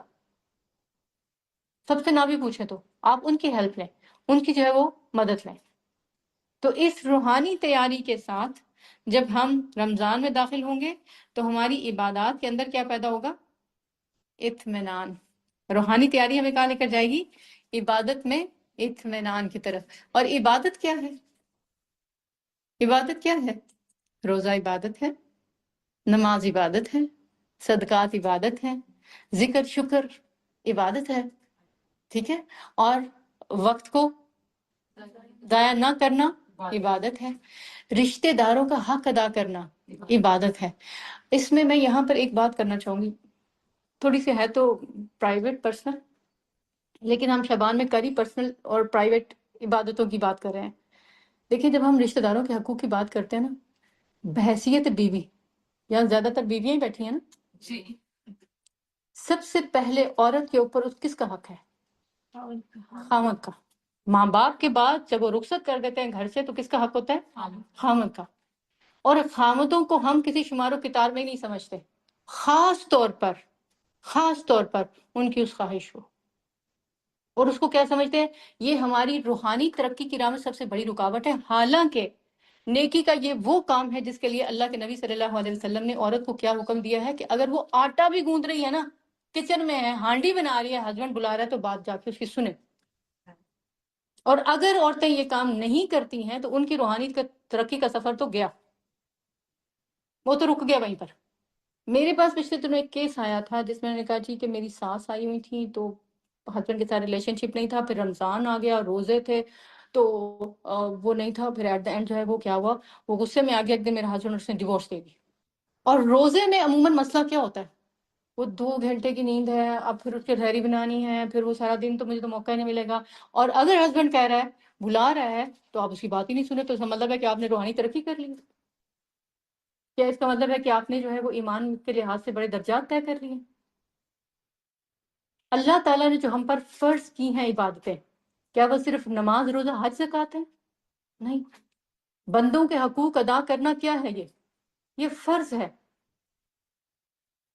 ٹھیک ہے. تو بندوں کے حقوق میں کیا بات کہہ رہی ہوں؟ ایک بیوی کے اوپر سب سے بڑا حق اس کے ہسبینڈ کا ہے. ہم سمجھتے ہیں کس کا حق ہے؟ ماؤں کا ہے. ماں بعد میں ہے، آپ بیوی پہلے ہیں. تو بیوی کا حق جو ہے وہ کیا ہے؟ کہ وہ ہسبینڈ کی اطاعت کرے، معروف میں، منکر میں نہیں کہہ رہی. منکر میں تو اطاعت کرنے کے لیے ہم بڑے شعر ہیں، آرام سے کہہ دیں گے میرے ہسبینڈ کو پسند نہیں اس لیے میں اسکارف نہیں کرتی، میرے ہسبینڈ کو پسند نہیں اس لیے ہمیں یہ مکس گیدرنگ کرنا پڑتی ہے، میرے ہسبینڈ کو پسند نہیں پھر یہاں جانا پڑتا ہے، وہاں جانا پڑتا ہے. آرام سے کہہ دیں گے، ان کے سر پہ رکھ کے خوب تلواریں چلائیں گے.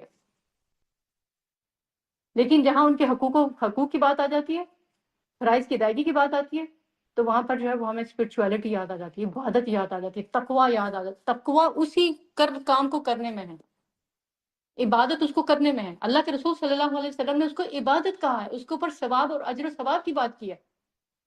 اور ابھی ہم کیا بات کر رہے تھے؟ جو چیز نفس پر جتنی گراں گزرتی ہے اور اس کو کرنا پڑتا ہے، اور آپ اس لیے کر رہے ہیں، یہ اللہ نے اس کا حق رکھا ہے، یہ اس لیے کر رہے ہیں کہ وہ اس کو ضرورت ہے، اور وہ مرد کی ضرورت ہوتی ہے، اور اس کو آپ پورا نہیں کرتے جب، اور پھر یہ کہتے ہیں بھلا دیکھو اب ان کو تہجد کا بھی خیال نہیں، دیکھو ان کو عبادت کا خیال نہیں، ان دنوں میں یہ کر رہے ہیں وہ کر رہے ہیں. اس بات کی اجازت اللہ تعالیٰ نے ہمیں نہیں دی ہے کہ ہم یہ باتیں کریں، اور دین کے نام پہ کریں، عبادت کے نام پہ کریں. یہ صوفیہ کا مذہب تو ہو سکتا ہے جو کہ اسلام کے پیرالل چلتا ہے، اسلامی شریعت میں اس کا کوئی مقام نہیں ہے، کوئی جگہ نہیں ہے. تو اس لیے حقوق و فرائض میں جہاں دوسروں کے حقوق ادا کرنا ہے، وہاں سب سے پہلے جو آپ کا قریبی حق ہے، جو آپ کے ساتھ قریبی ایک ہی گھر میں رہتا ہے، ایک چھت کے نیچے، ایک بیڈ میں، اس کا حق ادا کریں. اور پھر جب آپ یہ حقوق و فرائض کی ادائیگی کر لیں گے تو روح ترقی کرے گی، ایمان بڑھے گا، اطمینان آئے گا، عبادات میں بھی آئے گا، وہ جو ہم نماز کی صورت میں کرتے ہیں، روزے کی صورت میں کریں گے، ذکر کی صورت میں کریں گے، قرآن پڑھنے کی صورت میں کریں گے، اور بندوں کے حقوق کی ادائیگی کے بعد بھی آئے گا. پھر دوسرا آپ کو بات بھی کرے گا نا کوئی، آپ خوش رہیں گے، کیونکہ آپ کو پتا ہوگا میں نے تو اللہ کے حکم پر یہ بات کی، اللہ کے حکم پر یہ کام کیا، اللہ کے حکم کی فرما برداری کی، راضی، میرا رب میرے سے راضی، تو رضا آپ کو بھی مل جائے گی، خوشی آپ کو بھی مل جائے گی. اور اس سے ہماری زندگیوں میں اطمینان اور سکون آئے گا، ذہنی سکون بھی آئے گا اور مینج کرنے کی صلاحیت بھی آئے گی، پینک نہیں ہوں گے، دل بے سکون اور بے قرار نہیں ہوگا۔ اور یہاں تک جو ہے وہ ہم نے کیا بات کی ہے، اطمینان کی، اسپرچول تیاری کی اور روحانی طور پر ترقی کرنے کی۔ آگے جو بات ہے ہماری آج کا جو ہمارا دوسرا سیگمنٹ ٹارگٹ جو ہے وہ ہمارا کیا تھا، وہ ہے جماعت کے آداب، اس کو سیکھنا۔ اور اس کے لیے آج ہم بات کریں گے مساجد کے اندر کی بات، اور وہ مساجد کے جہاں پر جا کر ہمیں جماعت کے ساتھ عبادت کرنا پڑتی ہے، رائٹ۔ اور اس سلسلے میں ایک حدیث ہے ہمارے سامنے جو حضرت ہیں کہ اللہ کے نبی صلی اللہ علیہ وسلم نے ہمیں بتایا کہ ہمیں تم لوگوں کو 3 چیزوں کی وجہ سے دوسروں پر فضیلت ملی ہے۔ وہ دوسرے کون؟ یہود و نصارہ۔ اور ان میں سے ایک چیز جو خاص طور پر اور بڑی امپورٹنٹ ہے اور بہت خوبصورت بھی ہے، تمہاری صفوں کی صف بندی فرشتوں کی طرح صف بند کی گئی ہے۔ تمہاری لائنیں یا تمہاری صفیں فرشتوں کی طرح بنائی گئی ہیں۔ فرشتے بھی نماز میں یا فرشتے بھی جب اللہ کی عبادت کرتے ہیں تو اسی طرح صف بندی کرتے ہیں۔ اور پھر دوسری بات یہ کہ ساری زمین تمہارے لیے سجدہ گاہ بنا دی گئی ہے، یعنی جہاں بھی عبادت کرنا چاہو کرو۔ اور پھر یہ کہ زمین تمہارے لیے پاک کر دی گئی ہے کہ اس سے پاکیزگی حاصل کرو، یعنی تیمم کرو جب پانی نہ ملے۔ باقی 2 چیزیں اور بھی ہیں لیکن یہاں پر اس حدیث میں 3 ہی ہیں، اور اس کا تعلق چونکہ جماعت کے آداب کے ساتھ ہے تو اس لیے میں نے اس حدیث کو جو ہے وہ بیان کیا ہے۔ باقی اس سے آگے کی بات آپ کے ساتھ اچھا سے آپ کیجیے گا۔ جی، تو یہ جو آج کا سیگمنٹ ہے جس پہ ہم بات کریں گے وہ ہے نماز میں اطمینان۔ آپ کو پتہ ہے کہ آج ہمارا چوتھا سیشن ہے، اور شروع سے ہی اس سیگمنٹ میں بات کی جاتی ہے کہ نماز کے اندر جو بے اطمینانی ہے وہ کیوں ہے، اور اطمینان جو ہے وہ نماز میں کیسے لایا جائے۔ کچھ سسٹرز ہمارے ساتھ ایسے ہیں جو کہ پہلے 3 سیشنز میں نہیں تھی، کچھ لوگ بہت ریگولر ہیں، ان کے لیے ایک بار ایک ہلکا سا ریکیپ کر لیتے ہیں۔ ہم نے عبادات میں اطمینان کی بات کی، اس میں خاص طور پہ نماز میں اطمینان کے لیے یہ پہلے رکھا گیا۔ پہلی کلاس میں ہم نے یہ بات ڈسکس کی تھی کہ نماز کے اندر بے اطمینانی ہے کیوں، اس کی کچھ وجوہات نکالی تھی۔ اس میں یہ تھا کہ ہماری یہ افراتفری اور دوڑ بھاگ اور گھر کے کام اور ذمہ داریاں، ان کا کیوس۔ پھر اس کی وجہ کو ہم نے دیکھا تو ہمیں لگا کہ ہماری چیزوں کی پلاننگ اور ان کو طریقے سے ہر کام کو اپنے وقت پہ کرنا، افراتفری نہیں مچانی، ذرا پروقار طریقے سے اپنے کاموں کو دیکھنا، یہ اس کا ایک حل تھا۔ اس پہ کام کرنے کے بارے میں سوچا۔ پھر جب تیسرا ہمارا سیشن ہوا تو اس میں ہم نے مسجد کے آداب کے بارے میں بات کی۔ اب اگر نماز ہم مسجدوں میں جا کے خاص طور پر رمضان میں جاتے ہیں تو مسجد کے جو آداب ہیں ان کا خیال رکھنا، ڈسپلن، بہت ساری باتیں کی گئیں، جس کا مقصد کیا تھا کہ جب ہم گھر کے اس کیوس اور افراتفری اور بھاگ دوڑ کو کسی طریقے سے ڈیل کر کے اپنے آپ پر اپنے روٹین کو دیکھتے ہوئے جب مسجدوں میں آ جائیں اور آگے جب نماز تیار ہے جس میں کہ ہم نے بہت اطمینان سے کھڑا ہونا ہے، تو وہ اس کو اس فیز سے آگے اطمینان کے فیز میں ٹرانسفر ہونے کے لیے بھی ایک بیچ کا فیز ہے نا، جو کہ مسجد کے آداب کا خیال رکھیں گے، مسجد کے اندر کے ماحول کو دیکھیں گے، اس کو، اس کی صفائی، اس کے اندر کا اپنا جو ہے وہ رویہ، اونچی آواز میں بات نہ کرنا، لوگوں کے ساتھ جو ہے وہ ہلکا پھلکا سلام دعا کی اور اپنے کو روحانی طور پر اپنے آپ کو ریڈی کرنا۔ ٹھیک، آج ہم اس پوائنٹ پہ جا چکے ہیں کہ اب ہماری مسجد کے اندر ہے اگر ہم تو جماعت کا وقت ہے، اور ہم اس وقت زیادہ تر ہم تراویح پڑھنے کے لیے جاتے ہیں رمضان میں۔ ٹھیک، اب اگر میں آپ سے ایک سوال کروں کہ یہ جو اتنا لمبا سفر ہم نے طے کیا ہے، ہم جو پہلے سیشن سے بات کریں کہ ہمیں گھر کے کاموں کو ٹھیک سے ڈیل کرنا ہے، بے اطمینانی کیوں ہے، پھر ہم کوئی گاڑی ڈرائیو خود کرتے ہیں، کسی کے ساتھ جاتے ہیں، بچوں کو ساتھ لے کے چلتے ہیں، بڑوں کو ساتھ لے کے چلتے ہیں، مسجد میں آ چکے ہیں تو مسجد کے آداب کا بھی خیال کر رہے ہیں۔ اور اگر میں آپ کو یہ کہوں کہ یہ جو جماعت میں آپ نماز پڑھنے جا رہے ہیں یا پڑھ کے فارغ ہوئے ہیں، آپ کو جماعت کا ثواب نہیں ملا، بلکہ شاید کہیں کہیں ایسا ہوا کہ آپ کی نماز بھی قبول نہیں ہوئی، نہ جائے اور نماز کو ریپیٹ کریں، کیسا ڈاؤن کی ہوئی ہے؟ اور آپ کو لگتا ہے کہ ایسے کبھی ہوا ہوگا؟ ہمیں امید تو ہم تو رکھتے تو امید اچھی کی ہے نا کہ میں نے اتنا ایفرٹ کیا ہے تو مجھے جواب اس کا اجر بھی ملا ہوگا، لیکن اگر یہ پتہ لگے کہ ہمیں تو ملا ہی نہیں تو پریشانی ہوگی نا۔ پھر ہم جاننا چاہیں گے کہ کیا ہوا، مطلب واٹ وینٹ رانگ، میں نے ایسا کیا محنت کیا کرنے کے باوجود اتنی محنت اور اتنی اسٹرگل، اور میں ایک ہفتے سے یہ کلاسز لے رہی ہوں اور اس میں ہم اسی کے اوپر فوکس کر رہے ہیں. اور جماعت میں بھی جو ہے وہ امام صاحب جو جن کو بہترین تلاوت، بہترین نماز، اور میں نے صرف پیچھے کھڑے ہو کے ان کو فالو کرنا تھا، میں نے سب کیا. لیکن مجھے یہ بتایا جائے کہ سوری آپ کو جماعت کا کوئی اجر نہیں ملا، تو پھر ہم کیا کریں گے؟ تو پھر یہ وہ جماعت کے آداب ہیں جن میں کمی اور کسر رہ گئی. جب ہم جماعت کے لیے جائیں تو بس مقصد یہ نہیں ہے کہ امام صاحب کے پیچھے کھڑے ہو جانا ہے، جہاں دل کرے جیسے جگہ ملے. ان کے کچھ آداب ہیں، وہ آداب فالو ہوں گے تو جماعت کا وہ ثواب ملے گا. کہ جب آگے جا کے، اور وہ آداب کیا ہے؟ وہ جماعت کے صف بندی کے آداب ہیں. اگر ہمیں صفوں میں صرف جا کے کھڑا ہونا ہے اور اس کے علاوہ ہمیں اس کا کچھ اندازہ نہیں ہے تو جماعت کا وہ ثواب نہیں ملے گا، جس کے بارے میں ہم سوچتے نہیں ہیں. ہاں، یہ بہت اچھی بات آپ نے کی کہ اپنی بھی نماز دی، اور ہو سکتا ہے ہماری وجہ سے کسی دوسرے کی بھی نماز میں خلل آ گیا اور ان کی بھی جماعت کا اجر ان کو نہیں ملا، تو یہ بہت خطرناک بات ہے. اور ہم نے کیونکہ مسجد میں کچھ سال سے الحمدللہ ان ٹچ ہے، جو کچھ والنٹیرلی تراویح کے دنوں میں ہم نے ان کے ساتھ کام کیا ہے، تو اس میں ہمارے سامنے ایسے بہت سارے مسائل سامنے آتے تھے. اور جتنی ہمارے اندر کیپیسٹی اور کوشش تھی، ہم نے اصلاح کرنے کی کوشش کی، ان کو اویئرنیس دینے کی کوشش کی، جس سے کہ یہ جو جماعت کے اندر کے مسائل آتے ہیں نا، یہ آج خاص طور پر آپ کے ساتھ شیئر ہم کرنا چاہتے ہیں، تاکہ یہ جب ہم جائیں انشاءاللہ تراویحوں کے لیے جماعت کے ساتھ، تو اس میں ہماری طرف سے کوئی کمی پیشی نہ رہ جائے. ٹھیک، تو ہمارے سامنے اس وقت دیکھیں کچھ پوائنٹس ہیں. سب سے پہلے صف بندی کو سمجھنا. پہلے تو صف بندی کو سمجھنے سے پہلے جو حدیث بھی شیئر کی گئی کہ صف بندی انسانوں کے لیے جو ہے وہ بالکل ویسی ہے جیسے کہ فرشتے صف میں کھڑے ہوتے ہیں. تو صف بندی ہے کیا؟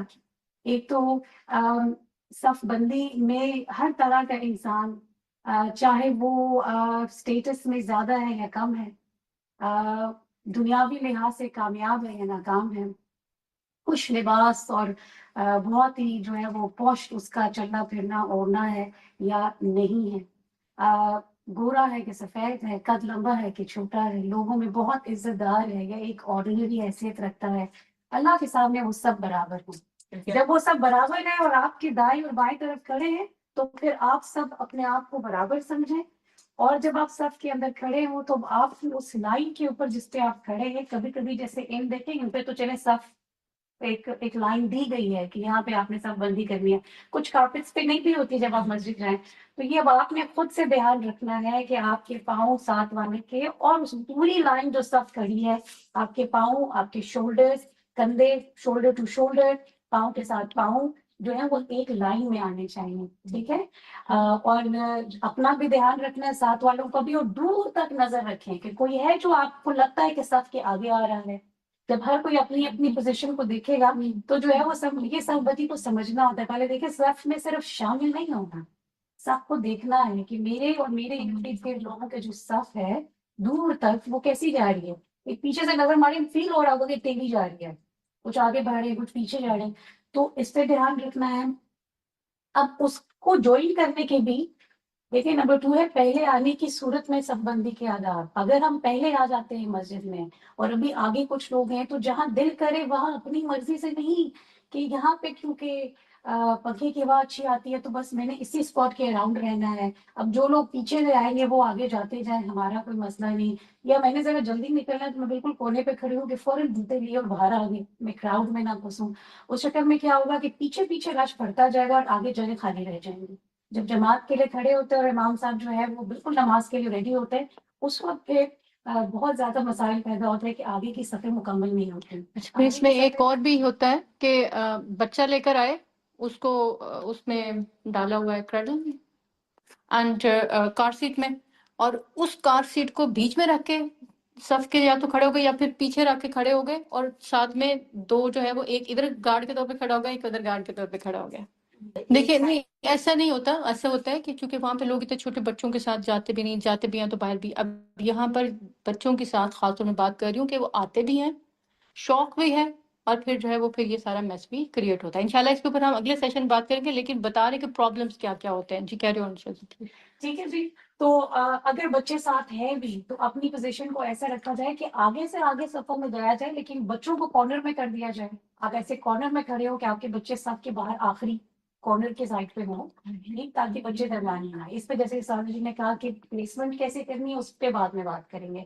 تو جب اگر ہم صف میں پہلے آئے ہیں تو ہم نے آگے جا کے جگہوں کو فل کرنا ہے. پیچھے اپنی مرضی سے کسی بھی وجوہات کی وجہ سے اسپاٹ نہیں ڈھونڈنا ٹھیک. پھر دیر سے شامل ہونے کے آداب. اگر آپ کی نماز آپ کے آنے سے پہلے شروع ہو چکی ہے اور آپ دیر سے آئے ہیں تو ایسی صورت میں آپ نے کیا کرنا ہے کہ آپ کو آخری صف میں جہاں جگہ نظر آتی ہے آپ ادھر کریں، جوائن کریں. اگر اس سے آگے تھوڑی اور جگہ خالی ہے اور آپ کسی کو ڈسٹرب نہیں کریں تو آپ اس سے آگے چلے جائیں. لیکن فرض کیا کہ آپ آئے ہیں اور اس وقت ساری صفیں مکمل ہیں اور آپ وہ آخری شخص ہے جو صف میں نہیں جا سکتا، تو آپ کہاں کھڑے ہوں گے؟ ہاں لیکن کہاں؟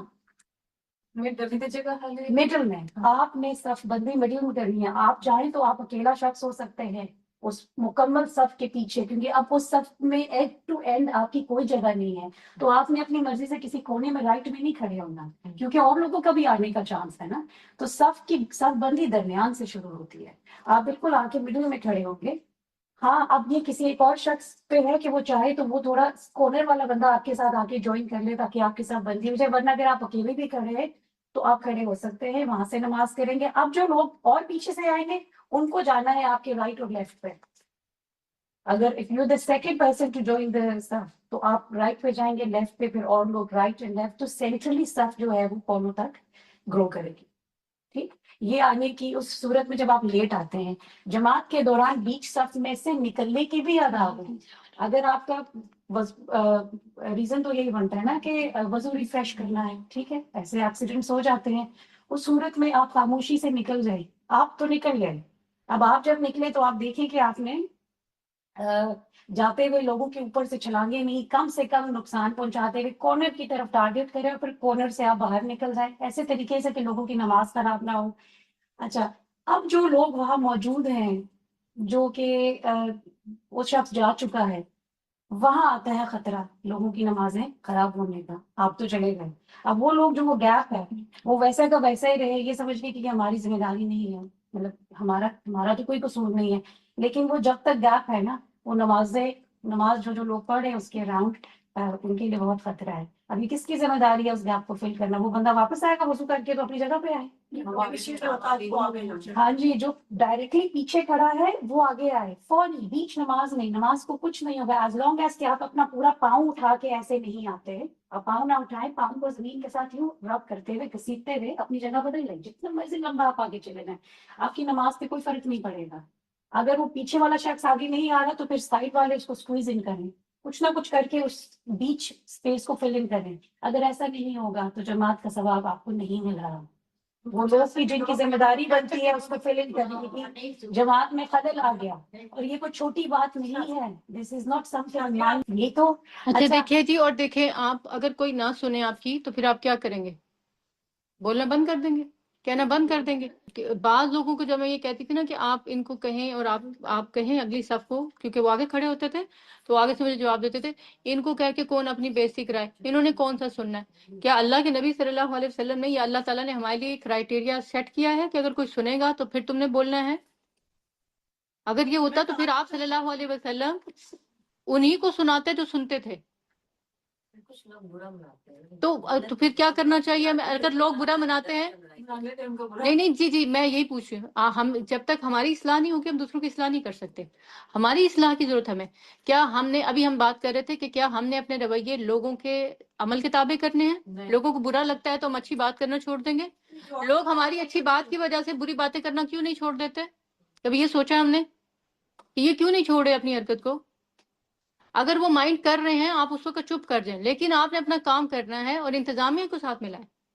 ان سے کہیں جی یہ کام اس طرح سے ہوتا ہے کہ صف خراب ہوتی ہے، اس سے ہماری نماز بھی نہیں ہوتی، آپ ان کو روکیں. جی وہ بھی نہیں ہوتی، وہ نہیں کرسیوں والوں کو بالکل درمیان میں رکھنے کی اجازت نہیں ہے جب تک. جی اس کی وجہ یہی ہے کہ مسجدوں کی انتظامیہ کمزور ہے. جی وہ نہیں سنے، وہ ایسے نہیں سنتے ہیں لوگ. جی اور یہ دیکھیں 5واں پوائنٹ ہے کہ آگے خالی جگہ پر کرنے کے آداب. اب دیکھیں ہم کہہ رہے ہیں وہ مائنڈ کرتے ہوئے وہ یا تو ایسی بات ہو، یہ چیز ذہن میں رکھتے ہوئے آپ کی بھی نماز ہماری، میں نے کہا نا کہ سب محنت کرنے کے بعد اگر بتایا جائے کہ آپ کو تو جماعت میں ثواب ہی نہیں ملا تو پھر آپ کیا چوز کریں گے؟ وہ مائنڈ کرتے تو کر لیں، لیکن مجھے اپنی نماز بچانی ہے اور اوروں کی بھی نماز بچانی جی، اور اگر وہ آواز اونچی کرتے ہیں تو آپ نے اپنی آواز اونچی نہیں کرنی. وہ لڑائی کر رہے ہیں تو آپ نے آگے سے لڑائی نہیں کرنی، کیونکہ اللہ کے گھر کا ادب ہے یہ. لڑائی کرتے ہیں. جگہ پہ لڑائی کی آواز سے ہٹ جائے. نماز کے بعد پھر اس کے اوپر ان سے اگلی نماز سے پہلے کچھ بات کر لے بندہ، تاکہ دوبارہ پھر تو پورا مہینہ ہر روز یہی پرابلم ہوا کرے گی نا. اچھا تو دیکھیں نا، آپ کو اجر مل گیا. ایک تو بتانے کا اجر، دوسرا اس کی بات سننے کا، سن کے صبر کرنے کا اجر.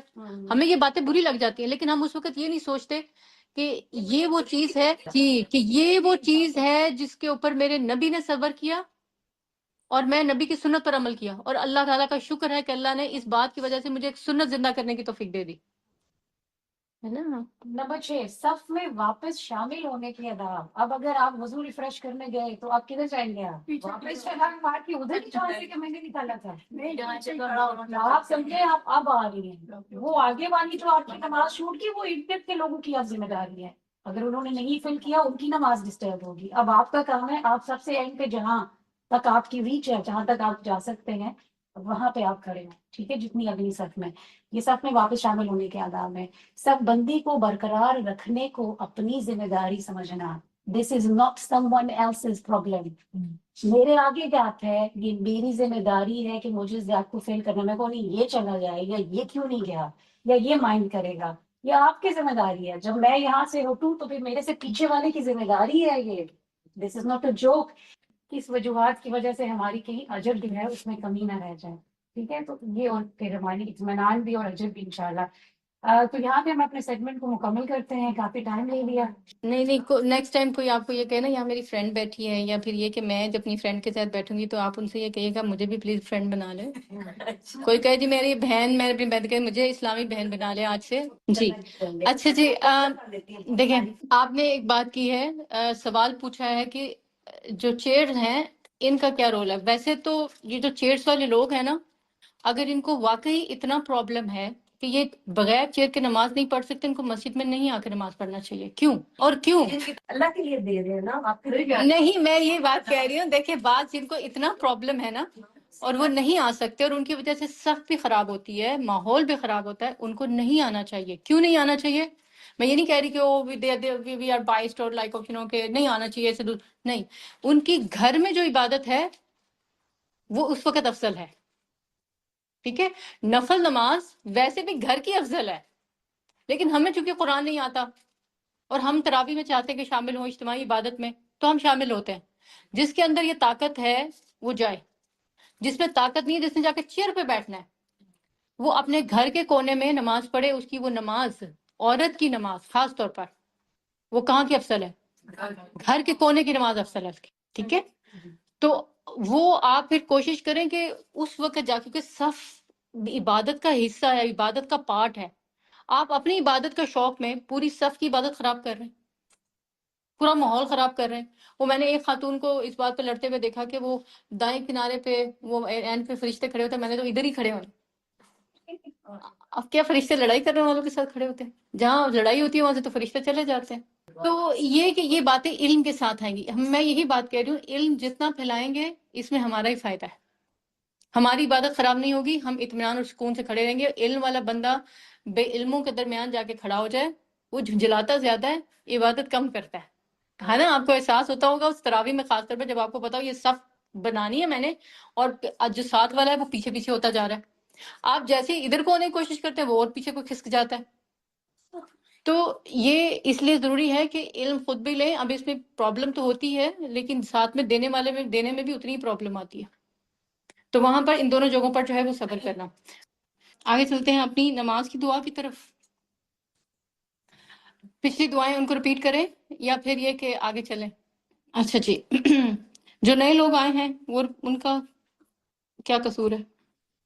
ان کا کوئی قصور نہیں، اس لیے ایک دفعہ ریپیٹ کر لیتے ہیں.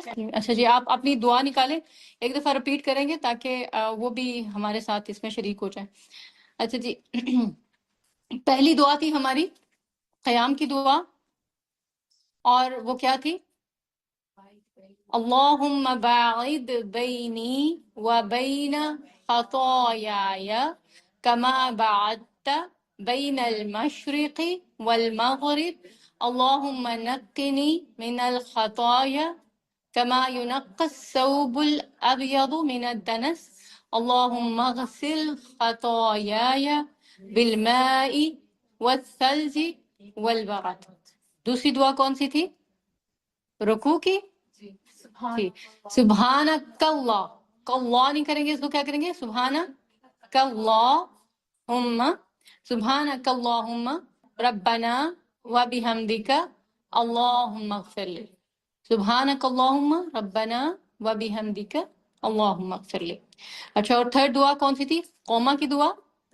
جب ہم رکوع سے واپس اٹھ کے کھڑے ہوں تو وہ کون سی دعا تھی؟ ربنا ولک الحمد حمدا کثیرا طیبا مبارکا فیہ. آج جو ہے وہ کون سی دعا ہے ہماری؟ سجدے کی دعا. اچھا، یہ سجدے کی دعا جو ہے اس میں بھی دیکھیں پہلا حرف کیا ہے؟ پہلا لفظ کیا ہے؟ اللہم. تو اللہم کہنا آ گیا، تو کہیے پلیز اللہم. دوسرا ہے کیا؟ لکا. لکا کا مطلب کیا؟ آپ کے لیے. اے اللہ آپ کے لیے ہی ہے کیا؟ سجدتو، آپ ہی کے لیے میں نے سجدہ کیا. کبھی دل سے جاتا ہے اللہ سے ایسے بات کریں کہ اللہ تعالیٰ میرا یہ سجدہ صرف آپ کے لیے. تو سجدے میں جب آپ جائیں اور آپ یہ دعا مانگیں، یہ الفاظ کہیں، یہ کس نے سکھایا ہمیں؟ اللہ کے رسول صلی اللہ علیہ وسلم نے. سبحان ربی الاعلیٰ کہیں 3 دفعہ، 7 دفعہ، 11 دفعہ، جتنی دفعہ بھی آپ کہنا چاہتے ہیں. اور پھر اس کے بعد آپ یہ دعا بھی پڑھنا چاہیں تو پڑھ سکتے ہیں. نفلوں میں صرف یہی پڑھنا چاہتے ہیں یا دوسری پڑھنا چاہتے ہیں تو اکٹھی ملا کے پڑھ سکتے ہیں.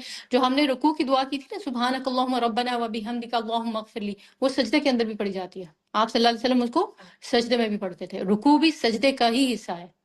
اس لیے نبی صلی اللہ علیہ وسلم کی جو امت ہے، اس میں کسی کے سامنے رکوع کے بل جھکنا بھی حرام ہے. یہ توحید کے خلاف ہے. ٹھیک ہے، یہ بھی عبادت کا حصہ ہے. اچھا، تو ہم کیا کہہ رہے ہیں؟ اللہم لک سجدت، اے اللہ آپ ہی کے لیے میں نے سجدہ کیا. وابی کا، اور آپ ہی پر آمنتو، میں ایمان لایا. آپ ہی پر میرا یقین ہے. اللہ پر ہم نے کس کس چیز کا یقین کرنا؟ سجدے میں جا کے یہ بات کہہ رہے ہیں آپ اللہ تعالیٰ کو. ہر چیز کا، ہر چیز. ہر چیز کیا ہوتی ہے؟ ہر چیز پر قادر ہے. مثلاً یہ تو بھروسے ہر چیز میں رزق کا یقین کس پہ ہوگا؟ اللہ کوئی پرابلم پریشانی آ جاتی ہے، کس کی وجہ سے آتی ہے؟ اللہ کاٹتا کون ہے اس کو؟ اچھا، اور اگر کوئی ہمیں تکلیف دے جاتا ہے اللہ اسے دے ہماری وجہ سے، لیکن اس کو ختم کون کرے گا؟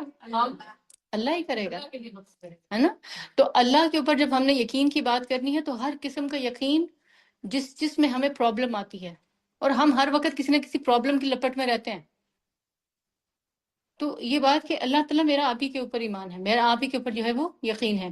پھر اس کے بعد وَلَكَ أَسْلَمْتُ، اور آپ ہی کی میں نے فرما برداری کی، میں نے آپ کے لیے اسلام قبول کیا. ہم مسلمان ہیں تو مسلمان کا کیا مطلب ہے؟ فرما بردار. اور اللہ کے نبی صلی اللہ علیہ وسلم نے ایک ڈیفینیشن بتائی ہے اس کی، کیا؟ جس کی ہاتھ اور جس کی زبان سے دوسرے لوگ محفوظ رہیں. تو آپ کسی کو اپنے ہاتھ اور زبان سے جب محفوظ رکھتے ہیں تو بعض اوقات آپ کو کیا کرنا پڑتا ہے؟ خون کے آنسو پینے پڑتے ہیں، صبر کرنا پڑتا ہے نا، خون کے گھونٹ پینے پڑتے ہیں. صبر اتنا آسان نہیں ہوتا، کہنا بڑا آسان ہے، وہ جو کرتے ہوئے مشکل آتی ہے اس وقت دل سے آتا ہے. پھر اللہ تعالیٰ سے کہیں اللہ تعالیٰ آپ ہی کے لیے فرما برداری کی، آپ ہی کے لیے میں نے اپنی زبان کو بھی روکا اور آپ ہی کے لیے میں نے اپنے ہاتھ کو بھی روکا، ورنہ تھپڑ تو لگا ہی دیتی. تو وَلَكَ أَسْلَمْتُ، اللہ تعالیٰ آپ ہی کے لیے میں نے فرما برداری کی. اور پھر اس کے بعد وَأَنْتَ رَبِّي، تو ہی میرا رب ہے. وا کا مطلب کیا ہے؟ اور انت، تو، ربی میرا رب ہے. اور پھر اس کے بعد اگلی بات اس سے بھی زیادہ خوبصورت ہے، سجدہ، سجدہ کیا. کس نے؟ وجہیہ، میرے چہرے نے.